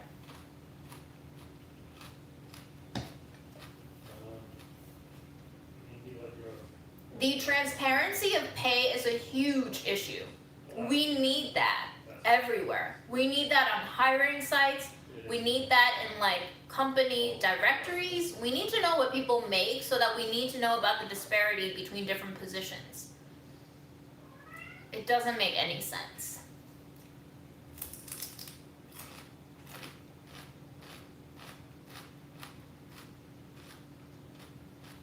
Yes. Free pizza, free Shake Shack for all of your milestones. Hi, buddy. You want celery now? No? Okay, bye. He's gonna go sit on his scale.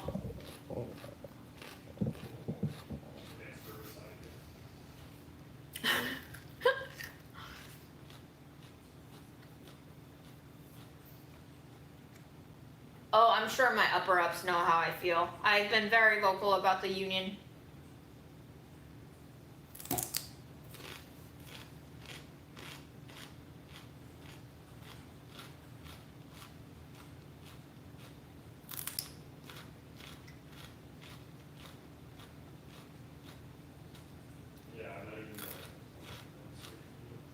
Yes, Christina, absolutely. I think people who actually care about their future in industries would be much more savvy, but I've just reached a brick wall where I was part of the organizing committee for the union. I'm also part of the bargaining committee for the union. I've seen the trajectory of how management treats us as workers who want to change things for the better over, when did I start? September, October of 2019 to now, almost 2 years. I've seen how they behave in reality, what they do. He's zooming. He's about to zoom.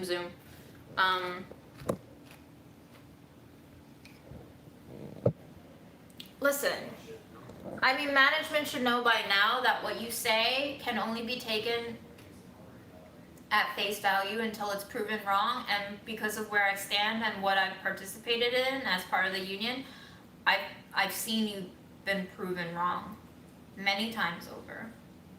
You don't actually care about your workers. No, you cannot drop kick my computer like that. You already did it once. Silly bean. So, I mean, there have been many times where I've daydreamed about being fired.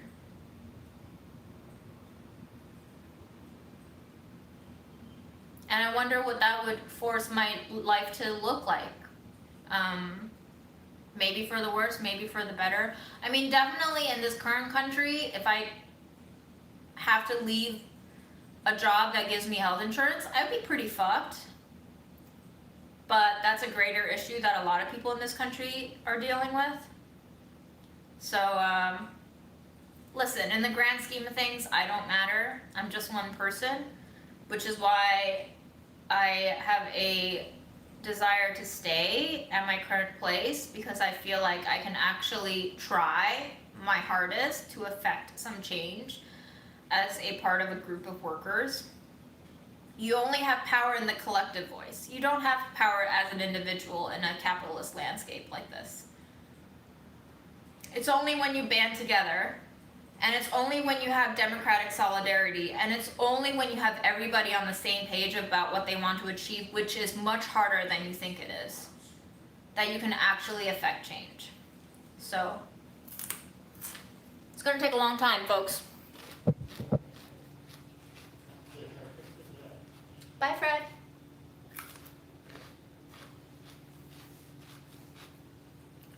I'm not really unhappy. Bye, little Ludite. Have fun chopping wood. Watch out for your back.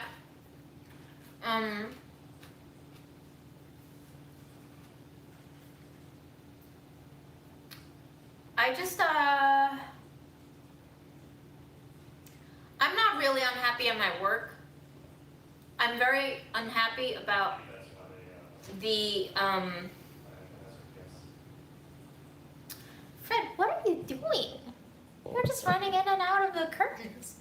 I'm just really unhappy about what I see management do and not do, and then say and not say about how much they support their workers. We're not dumb. We can see you don't care about us. And you can only say so much falsities before we catch on to it. And I've caught on to it. Hi, Fred. Just running back and forth.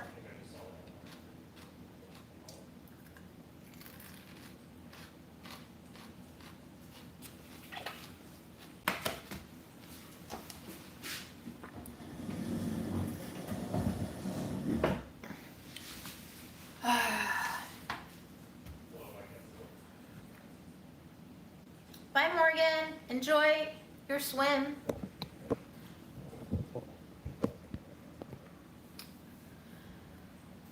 Willie, strikes take a lot of organization. They take a lot of organization, and our unit is huge. So how do you get everyone on the same page? Unionizing is a whole job in and of itself. It's exhausting. It's absolutely exhausting, and especially when management puts up such a big fight and is so resistant to change, it's so exhausting.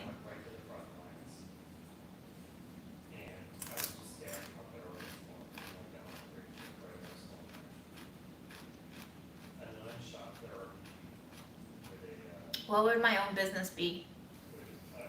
Yeah, NBA, people come and go all the time. It's pretty normal. No point complaining about salaries. Just find somewhere else to work. People who are in much more mobile industries can do that. I don't know how mobile in media is in general. And also, yes, salaries, compensation, benefits, they're a huge part of why we unionized. But we also had a lot of other important tenets that we organized the union on. Diversity is a huge issue at all media places. At Hearst, Stop tearing us. Don't tear each other apart. at Condé Nast, and now I'm sure you know. And transparency is a huge thing. These imbalances of being opaque and not transparent, of being very like racially underrepresented, are what these corporations run on. So we are asking them to change the status quo in so many different ways, and I understand why they're so resistant to it, but this is all the more reason for why we need to fight for these changes to happen. If you don't change them now, they'll just keep on going like this. So yes, it's a hard fight. I know a lot of people are saying we're young and stupid for doing this, for thinking that we could affect change.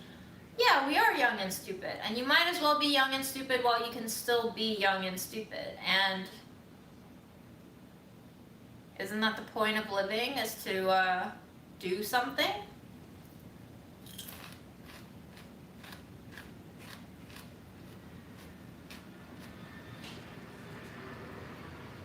When you're in a job that is exploitative and is burning you out, finding a whole other job is a job in and of itself. The way these systems work is to burn you out so much that you are too tired to find another opportunity that works better for you. The people who are the most mobile are also the people who can afford it, not only in terms of money, but also in terms of time and energy. They are probably already working in relatively well-paid spaces. So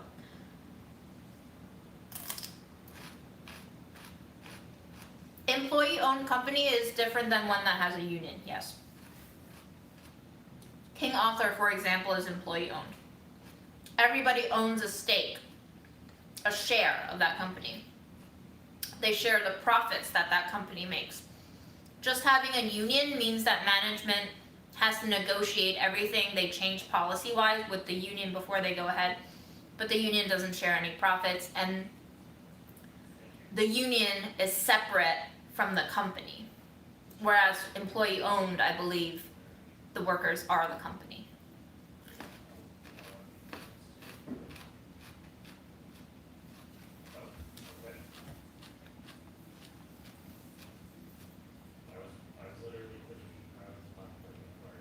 Yep, Dylan's exactly right. They'll fucking ruin your life.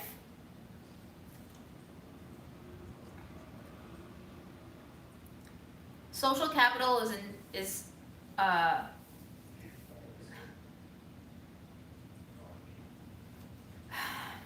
way more crucial than I think we acknowledge it to be. I also don't understand why people don't support unions. I think it has to do a lot with political ideology and the kind of Protestant work ethic that a lot of people were brought up believing in, that, you know, the way to be a good worker is to stay with the company and climb and grow within the company, and to just like shut up and not complain and be a good player, a good team player, quote unquote. But I don't understand anti-union people. There's a lot of people who have distrust in unions. And you also have unions that give the entire concept of a union a very bad name and reputation, like police unions, where they're just a horrible abuse of power.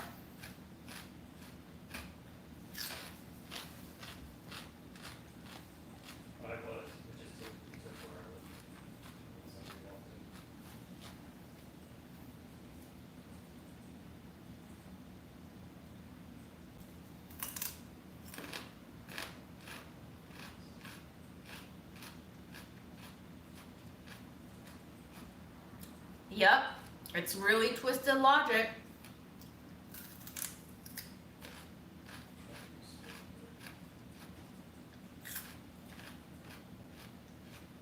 I've never heard of the term blackballing though, Dylan. Very interesting name.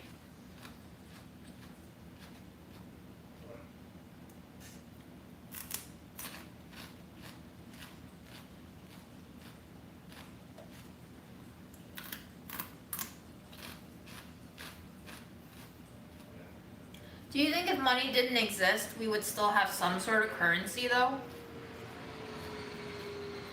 Or would we just barter and trade like we used to once upon a time? It's a misconception that people used to barter and trade for everything all the time. Basically, money has always existed in the form of sort of like social debt people owe each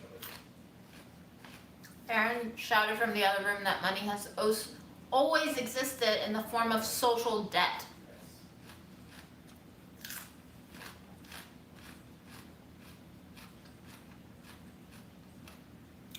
Ooh, new Devilish videos live. Go watch it, guys. Or you can stay here and watch me eat celery and peanut butter. Your choice.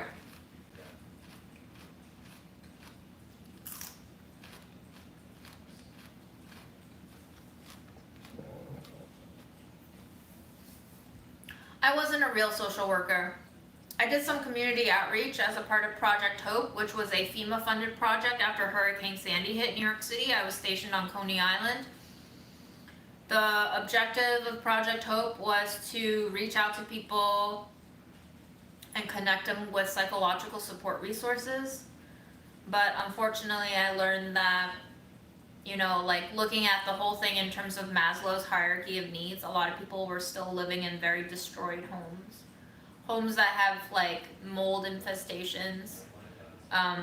They lived in NYCHA public housing buildings that didn't have reliable heating, that had broken elevators, that housed seniors that had no way of being mobile when the elevators were broken. Just a lot of like systemic issues that went far beyond the hurricane, that unfortunately the effects of the hurricane just compounded. And I realized that for a large portion of the community that we were reaching out to, they were not at the stage where they needed psychological help. They still needed to get their physical needs fulfilled. And for a lot of people, the services that we were trying to connect them with weren't exactly relevant and timely. And I just felt really helpless because I felt like on the one hand, I was starting to spam the community I was trying to help, while also not being completely able to connect them with the resources that they actually needed, which were, monetary and material. And we were told to quote unquote stay in our lane. And I just got really fed up and I left because I told my supervisor, like, hey, I have this feeling that we're kind of spamming the community, and at times I don't feel good doing this job. And she said something like, I can see you're under a great deal of stress. If you want to talk to somebody, I have a great therapist I can recommend to you. At which point, I think I might have cried. But at that point, I realized, like, fuck this.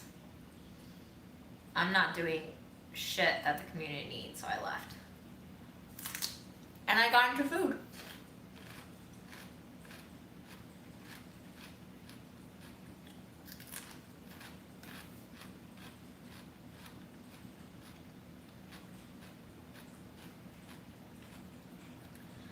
I mean, Allison, it's bureaucracy.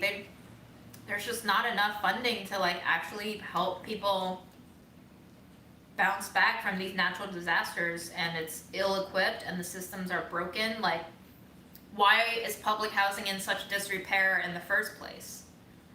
Why does it smell like just decay inside all these buildings? Why don't they have reliable heating? Why don't they have reliable water? Why were they not reinstated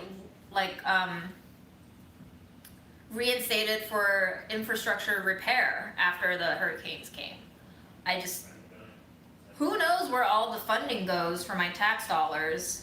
They go to wars in other countries and not in our own land that needs more teachers, more school supplies, more housing, more health care. These are all things that our tax money could be paying for, but we're probably sending billions of whatever to other countries.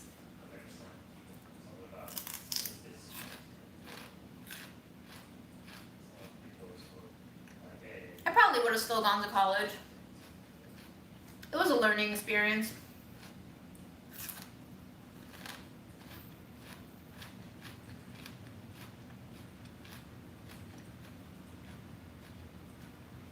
Yep, climate change. It's here, and it's angry.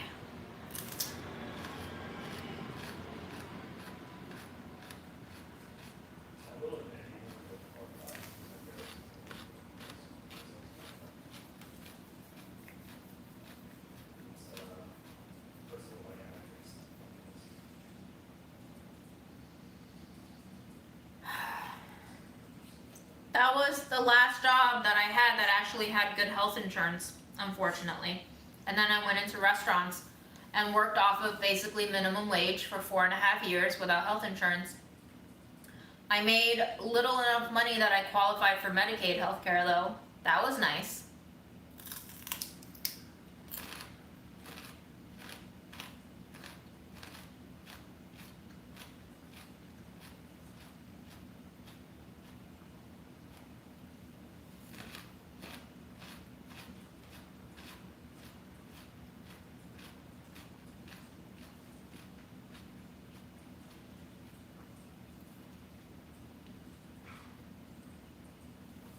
Dylan, that's not a surprise. We need to maintain the structures that uphold instability and fear and pain and hurt, and continue to oppress a certain population so that we can continue to abuse power. If you gave everybody equality and equity, where would we have the power to hoard and control people with?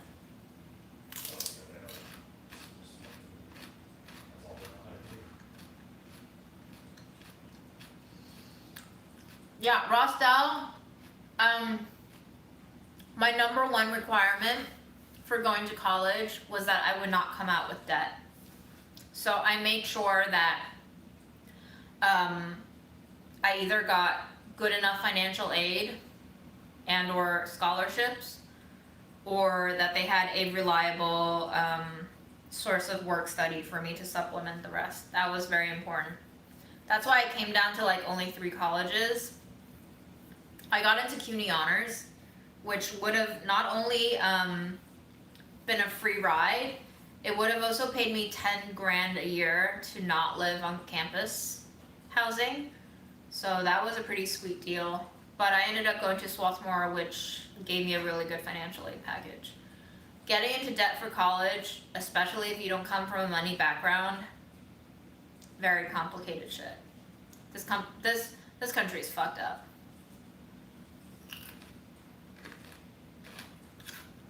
Noreen, life choices, they're hard, but you gotta make them, babe. It's your call.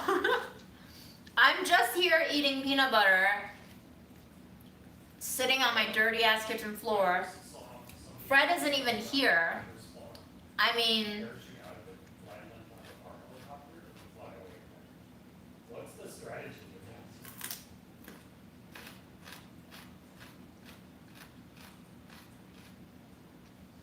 Lily, am I smart or am I just lucky?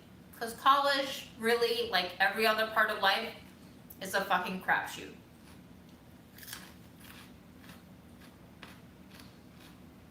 Should I end the live so everybody can feel guilt-free in migrating over to the new video?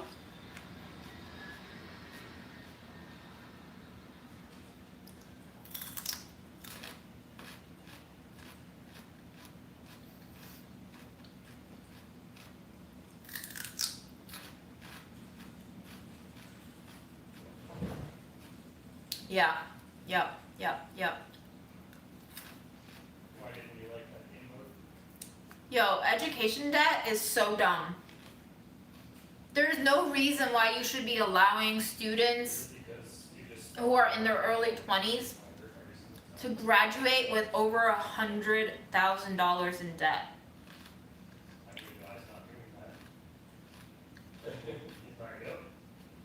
For getting an education that you claim they need for being a accountable person and an educated, intelligent person that's fit for the workforce.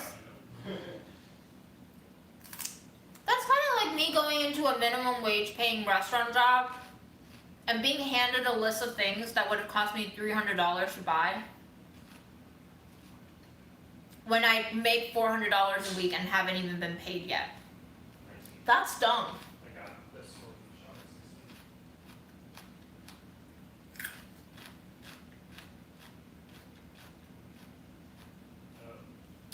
And then you wonder why people continue to uphold these structures that are like, no, I'm better than you. No, you deserve to suffer. No, you deserve the wage that you're getting paid. No, I am doing more work than you. This is how it breeds classism. You first breed this sense of twisted entitlement that comes out of this background of like competition and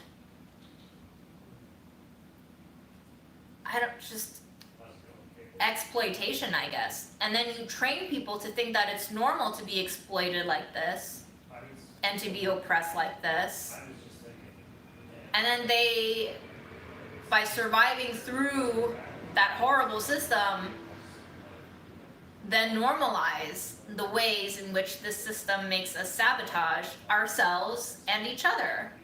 That's fucked up. We're so fucked, guys. We're so fucked. And then you have bosses who are like, just because I suffer through this means that you have to suffer through it too. No, we don't. No, we don't. We can start being better people now. Nobody will ever heal your trauma. You suffer through that trauma. It's a pretty shitty thing you went through. But we don't have to continue this cycle.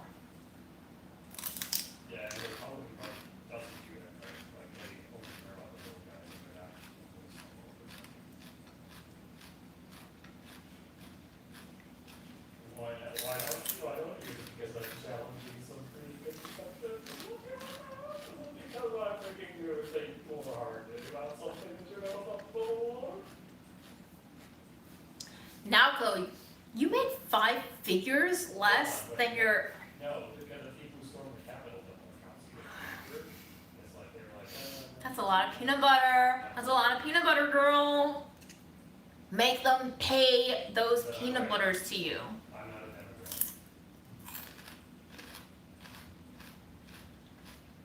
What's the problem? What did I say? Well, yes, but sure. Go on. Well, you're into it. So why would I listen to you?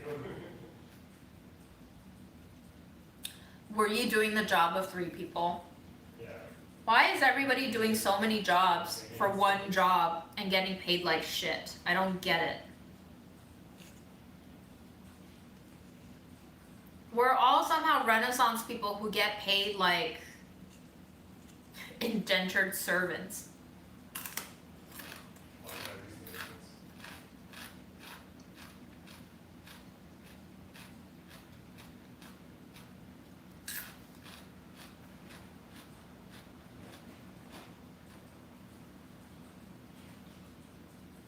Yes, I actually want to know that. You got me curious. You got me curious.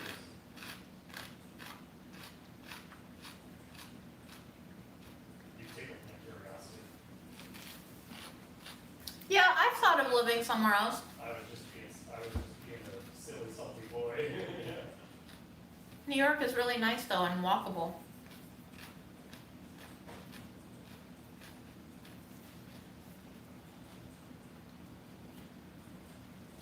If you got any walkable cities recommendations for me, I'd be happy to move.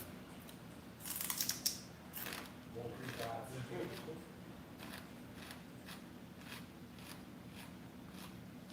Wow, now go. That's the most like double-faced interaction. What if all systems of interpreting? What if all systems of interpreting the world that they We'll arrange a 3-month plan for you. yeah. Cool. Cool, cool, cool, cool, cool, What cool. if all of that is basically just systems of thought that you need to interpret? Phoenix is freaking cooking people. It's hot over there. I don't know, girl. Like the belief in facts and science itself. Is Brussels? I know nothing about Brussels. Nina, that is bullshit. That is bullshit. You can prove it. You can prove it under self-referential systems, right? Like science, you can say things are scientifically true because the systems of science is true. Sort of like just saying, It's really fucked up where workplaces make you think that you're the person who's in control of how many hours you work, and they keep assigning you impossible amounts of assignments things like revelatory experiences or personal to complete. experience or something like that. Like, if you might try to say something like, well, something is objectively true in science, so like that's you putting your own ideology, which is the ideology. Noreen, I would only make a good boss that happens on them while they are. because I wouldn't be one. So I'm not saying that. I don't know if there are good bosses. I just think that saying something is ideology free. Like if you think you're ideology free, you're really not. You're really just, encapsulated by yet another ideology. Oh, it's all ideology all the way down. All systems of interpreting reality are.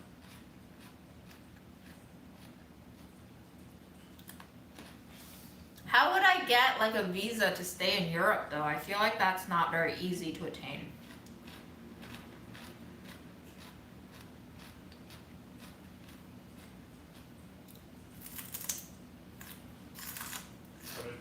What are some facts Democratic Party is doing? Alright, Deepak's our newest boss. I don't believe. There's no way only 9 black people work for White House. I'm sorry, that's not true. Are you saying in 2019? I'm pretty Yes, please come help us dismantle. Dismantle. Are you really telling me that 9 black people work for White House? Alright, cool. Which European wants me to marry them? Get me a visa. It was just, you said black people, now it's unarmed. And I don't even know if that's true, that seems a little low too. What did you find, 259? Okay. Alright, so, who has the big fact? Alright, Like you just Googled. Germany. We got one offer for potential Germany.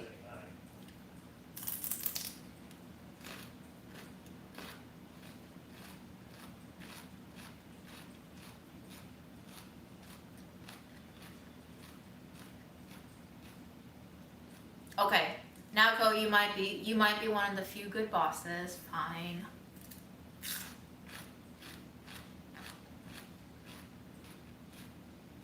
So you're saying, let's say this, you're saying that like that's not a problem, we shouldn't be worried about it, because it's small enough, right? I don't care about genders, y'all. This is all about a transaction, okay? Marriage is a transaction. Say it with me. So, don't really matter who I'm marrying. Well, I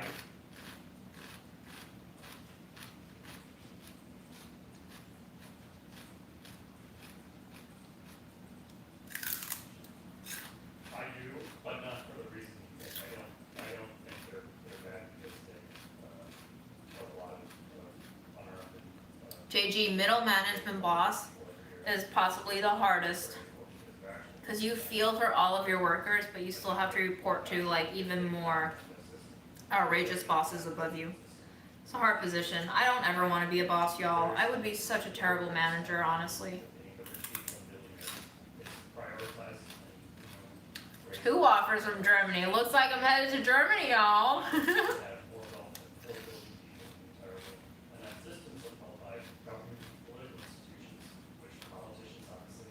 I would love to go to Germany.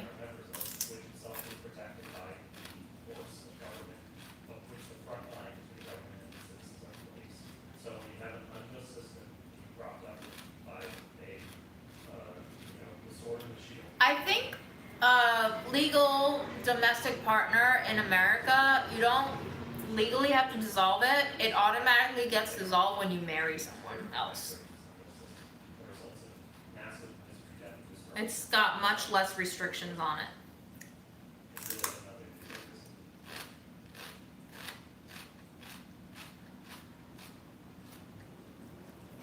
JG, I've heard that tale before.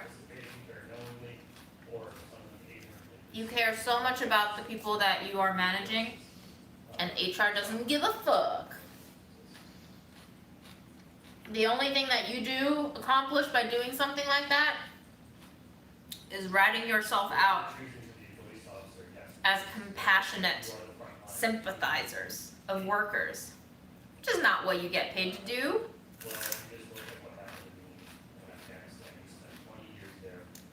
Oh my god, Aaron doesn't care. Aaron would probably go get married of his own if he could get a visa to go someplace that he loves. I'm eating it with peanut butter. You can eat anything with peanut butter like this, Willie. So it's like, yes, the way the US military function on an era is better than one thing without two is like, people participating in that system.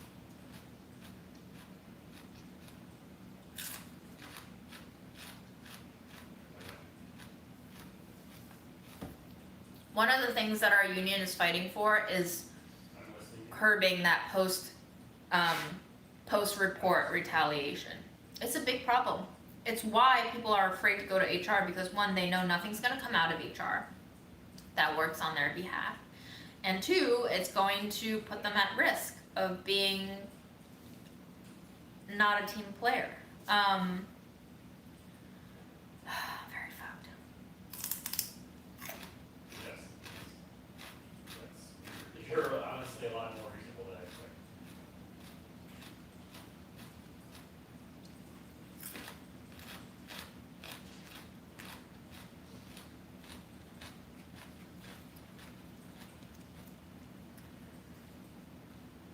Tricky.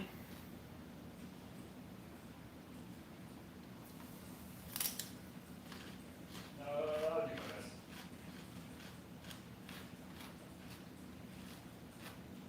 Hi, M. Long. Well, I mean, I've had some luck in life, but I know it's basically just based on luck and based on,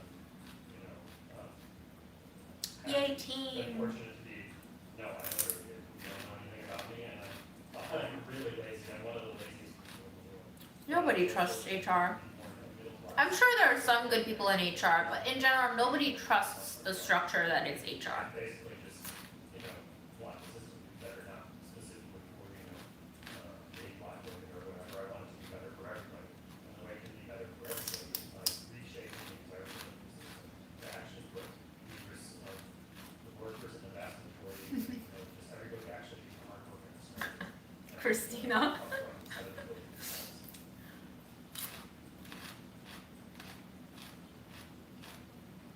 Yes, you are legally allowed to discuss pay with your coworkers, guys. Excellent. But your managers will always discourage you from actually discussing pay.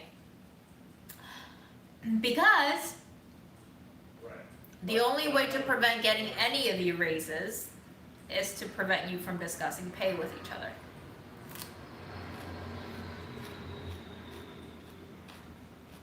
Ooh! Did you buy anything from the farmer's market? I'm so excited.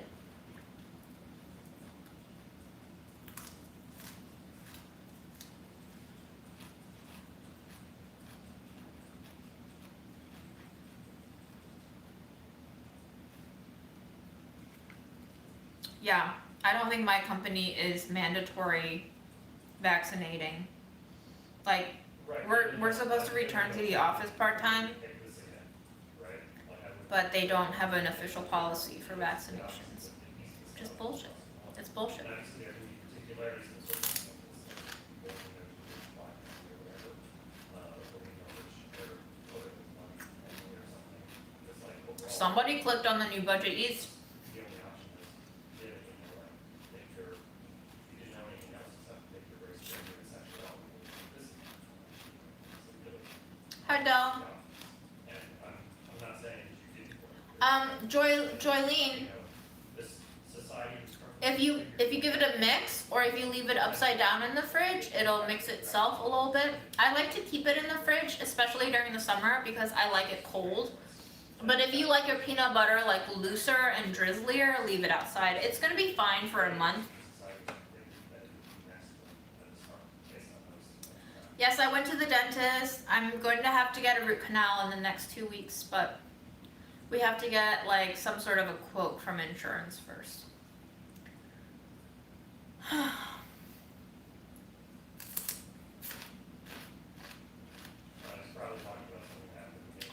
Yeah, Deb, you can't advise employees. That's not your job. That's why you were forced out. Just why there's no good cops. Even if you are a good cop, you won't be allowed to be a good cop much longer because the system will not allow for you to be a quote unquote good cop. Yeah, so.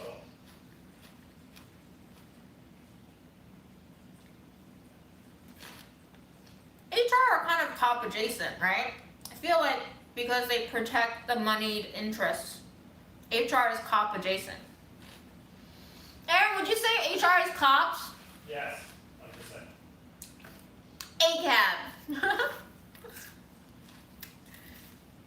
Right, which I was really fortunate that she just threw me absolute crazy out there and Defund HR, holy shit. Do you know how much can actually go to the actual workers if we defund HR? So when people, you know, think about like, well, who's the real problem in society? Thank you, Laura.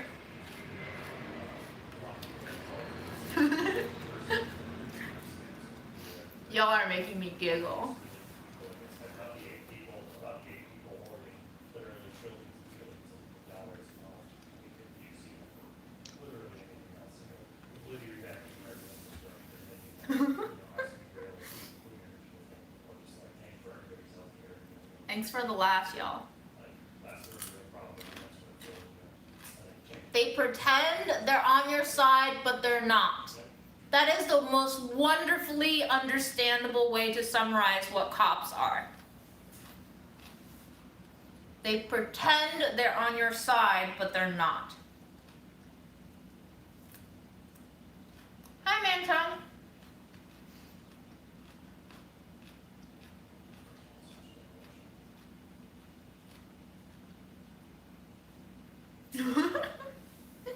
Rosto.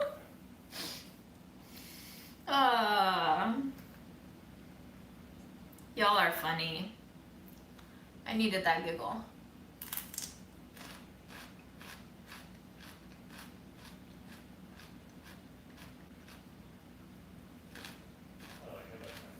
True, but I also feel like just like cops, there are other jobs you can do. Maybe they're less desirable from a prestige standpoint, but just bake some bread and feed the people. Because there's like 100 million people.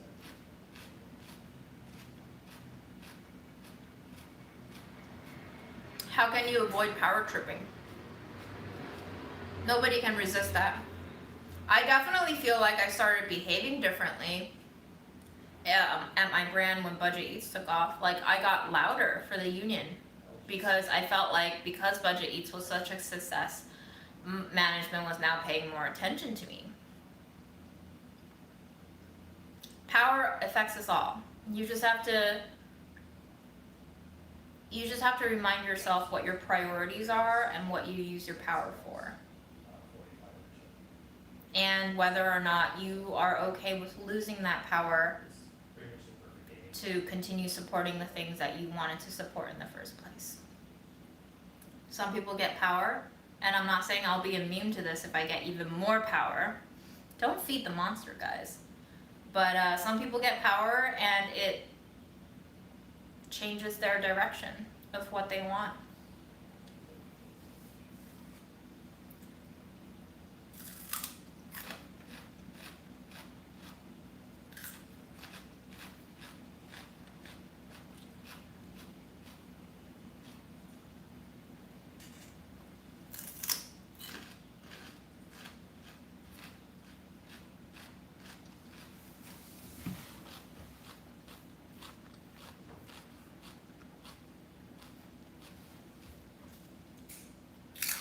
Wow. Your kitty peed on your carpet. Don't let Fred hear that.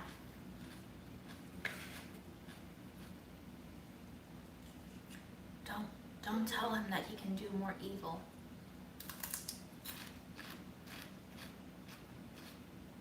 Nothing is anonymous sent by the company.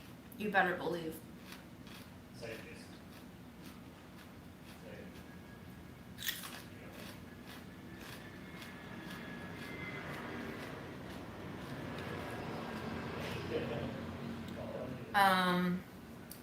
But even knowing that those surveys are not anonymous, I still fucking write my mind in them.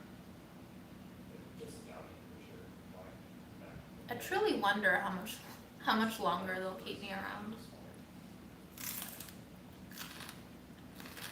Why do you think it's better to us? Cheers, Manchong.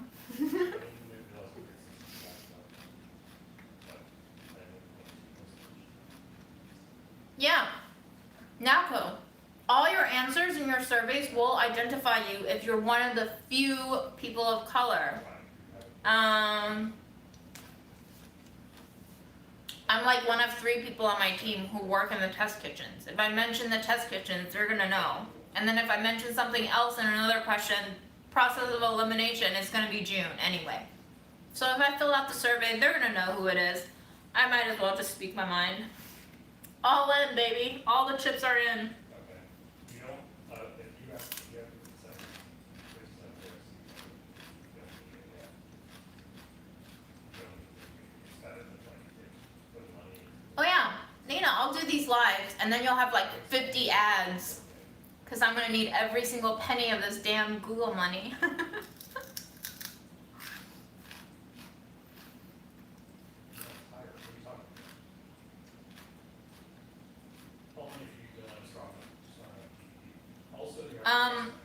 But no, if I do leave Delish, I'll probably marry one of you who promised me a German visa, and we'll make some videos in Germany.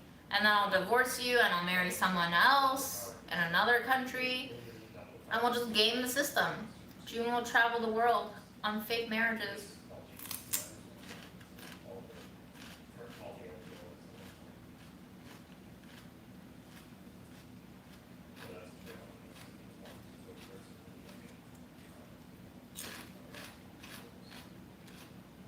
Shove noodles. I don't choose the ads, unfortunately, Allison.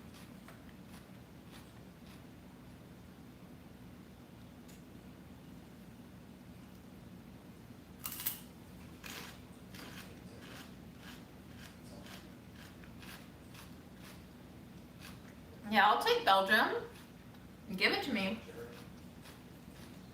I'll go anywhere.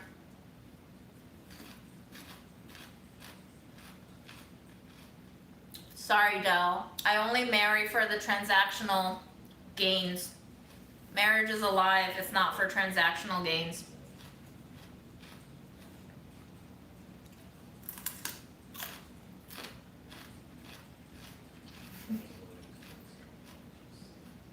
I don't have Chinese citizenship. When I naturalized, they clipped my Chinese passport. They like punched a hole through it and they cut through my photo. It was really brutal. It was like unnecessarily violent to my passport. Oh my god, marriage for love is fucking bullshit, Rostel. Of course it is. Have I not? Have I not ranted about that enough yet? Oh, I think I'm gonna finish this jar of peanut butter.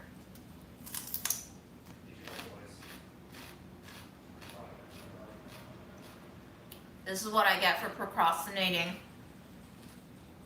on going composting.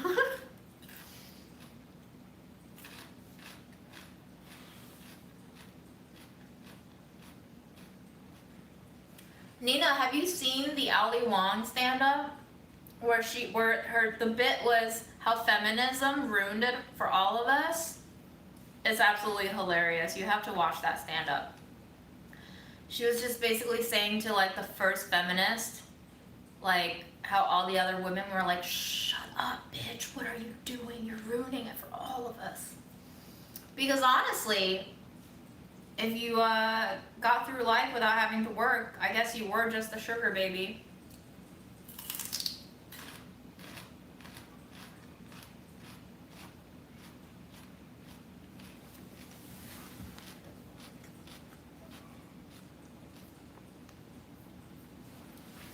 Listen, I'm not stopping y'all from marrying each other. I'm just saying I personally see no point in marrying someone for love because I obviously love them already, okay? But if I'm sure that I want to live with them and it'll give me a tax break or a different citizenship or any other societal benefits, then I'll definitely do it.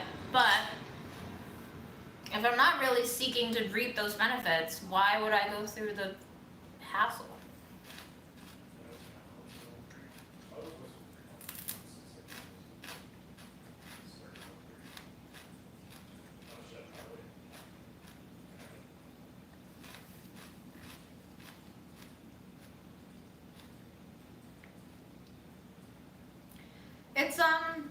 It's interesting defining what these isms are, like feminism.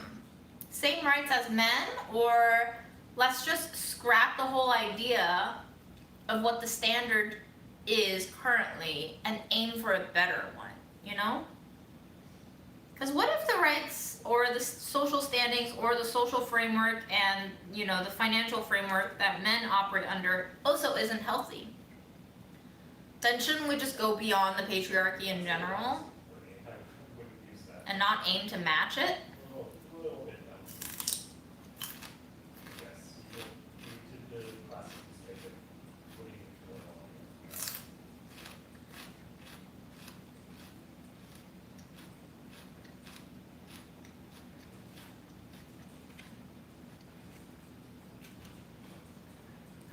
Catfishing on seeking arrangement, that's like all sorts of immoral. That's so fucked.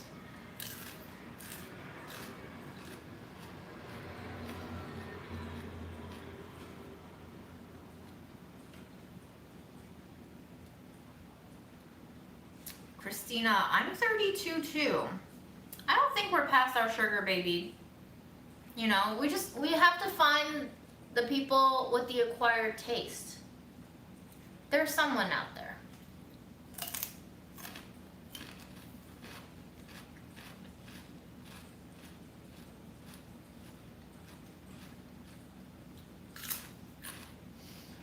Rostal, there's a lot of people with the last name Xie.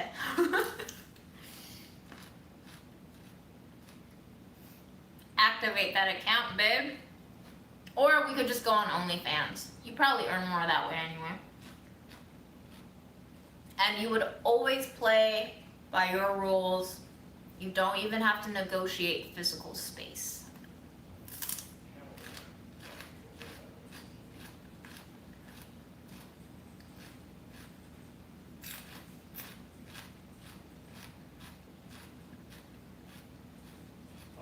Yeah, Xie is a pretty popular last name, I think, in China.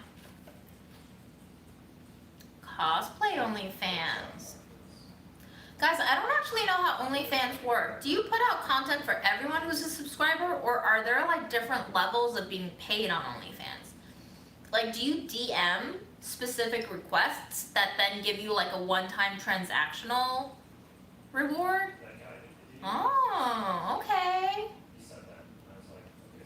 Trump as sugar daddy? No, thank you. Barf.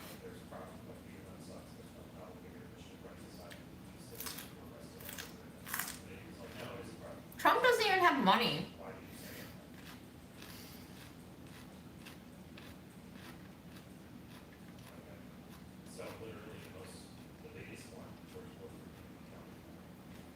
Okay.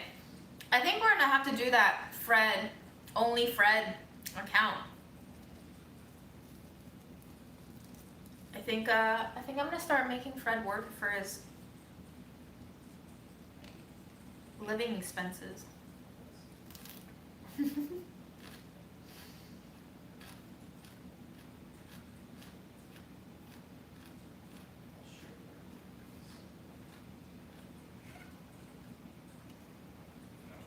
Alright, y'all. I'm out of celery. I'm almost out of peanut butter. So I'm gonna release you to the YouTube wilderness.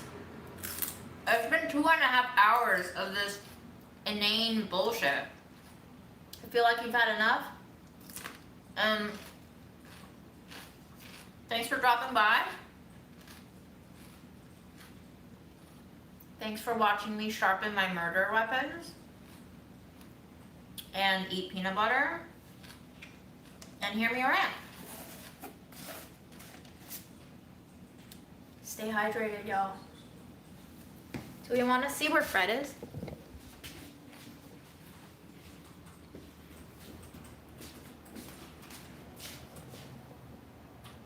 Fred. Fred, say hi.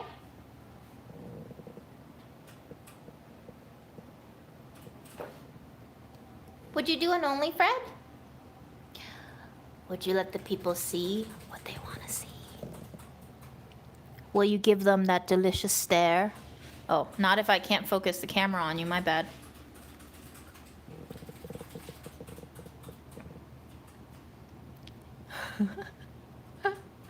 Fred, say bye.